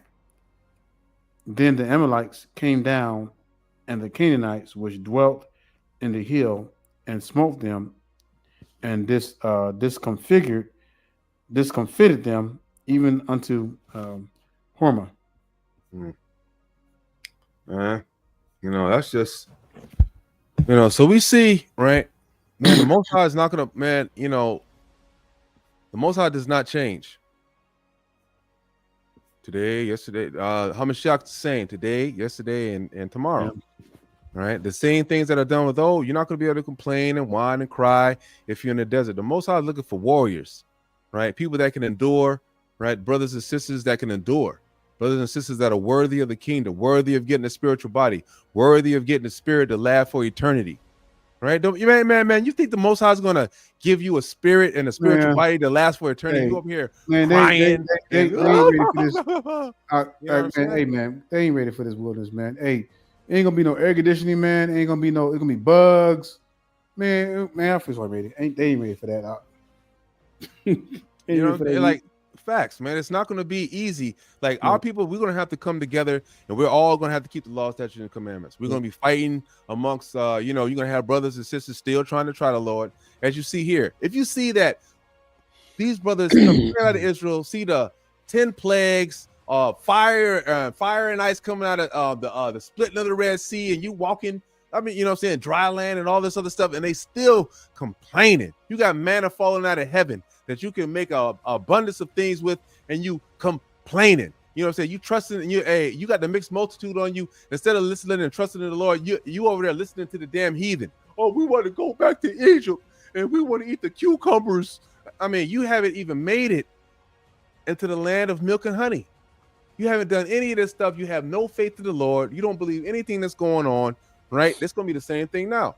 Oh, I want to go back to America where I can get on my PlayStation. Or I want to go back to America where I can go to the club and eat catfish and all this. I want to go back. Lord, I want to go back to America. You know what I'm saying? That's how y'all going to be when the Lord takes y'all out of the wilderness. I want to go back so the courts can defend me. I want to be the head now. Yes, that stuff is, I want to go back to America where I can have my corporate job. I want to be a strong woman. Oh, yeah, you're going to get destroyed. Done. I want me a man that's making 7 figures. Yeah, man, it's not going to be none of that, man. I mean, like, I don't understand, right? The return of the order, it's not going to be something like, if y'all love the Lord or y'all love keeping the law, statutes, and commandments, and you have the faith and you truly believe that he's coming back, right, to give you salvation, right, to rescue you from your enemies that are round about us, then sure, man. Hey, it's not going to be a problem for you to walk through the wilderness, because you know at the end of the road, it's going to be nothing but eternal life, grace, or right. It's going to be a light at the end of the tunnel for you, right? It's a journey. The scriptures already says that at first it was a wide gate, but because of sin coming to the earth, now it's a narrow path for us to get there. But you got to endure to the end. Right? It says it's a what does it say? It says it's a dangerous path that you have to you got fire on one side and the deep and alligators or a deep well on the other side, right? But once you cross all that treacherous land and you open up into the open, boom, there you are, into some miraculous paradise that you can't even imagine with your mind, right? But it takes sacrifice. Man, Hamashiach had to sacrifice himself for the people, right? It takes endurance. You're not going to be able to get there if you think that this is something that's going to hurry up and come. Like you got these silly camps. Oh, they always try to get the Hamashiach's coming back tomorrow. You gotta be ready, man. It may not be for another 1,000 years. You don't know. Mm-hmm. Right? Look at the brothers and sisters that have died before us. Like and then we read in the New Testament, we see that the disciples, they were thinking that hey Lord, when you gonna bring the kingdom? Hey, chill, yo. They've been in the grave for 2,000 years minimum, still waiting in the spirit world. We don't know what our time's going to be, right? But we have to endure until the end. That's why you have to have faith. Your works count for you right now. Facts. Right? You can't be like these, like the women are not going to want to leave when they can. What? I don't have no control. I don't got no power no more. I can't use the white man on the child support system. To force the brother to do what I want to do. Oh, I can't. I don't got no power. Nah, man, all that stuff is dead. It ain't gonna be none of it. It ain't gonna be none of that. Brother can have more than one wife, and I can't say nothing about it. No, it's not gonna be none of that when it's going down. Everything's gonna get right back in order. And if you don't like it, you're gonna die. The order is coming back. The return of the order. No. You mean the men are gonna be in control, man? You mean the women ain't gonna be able to have no control over the man no more? No, that's a wrap. You know what I'm saying? Y'all they're not gonna like that, man. That's not gonna be good.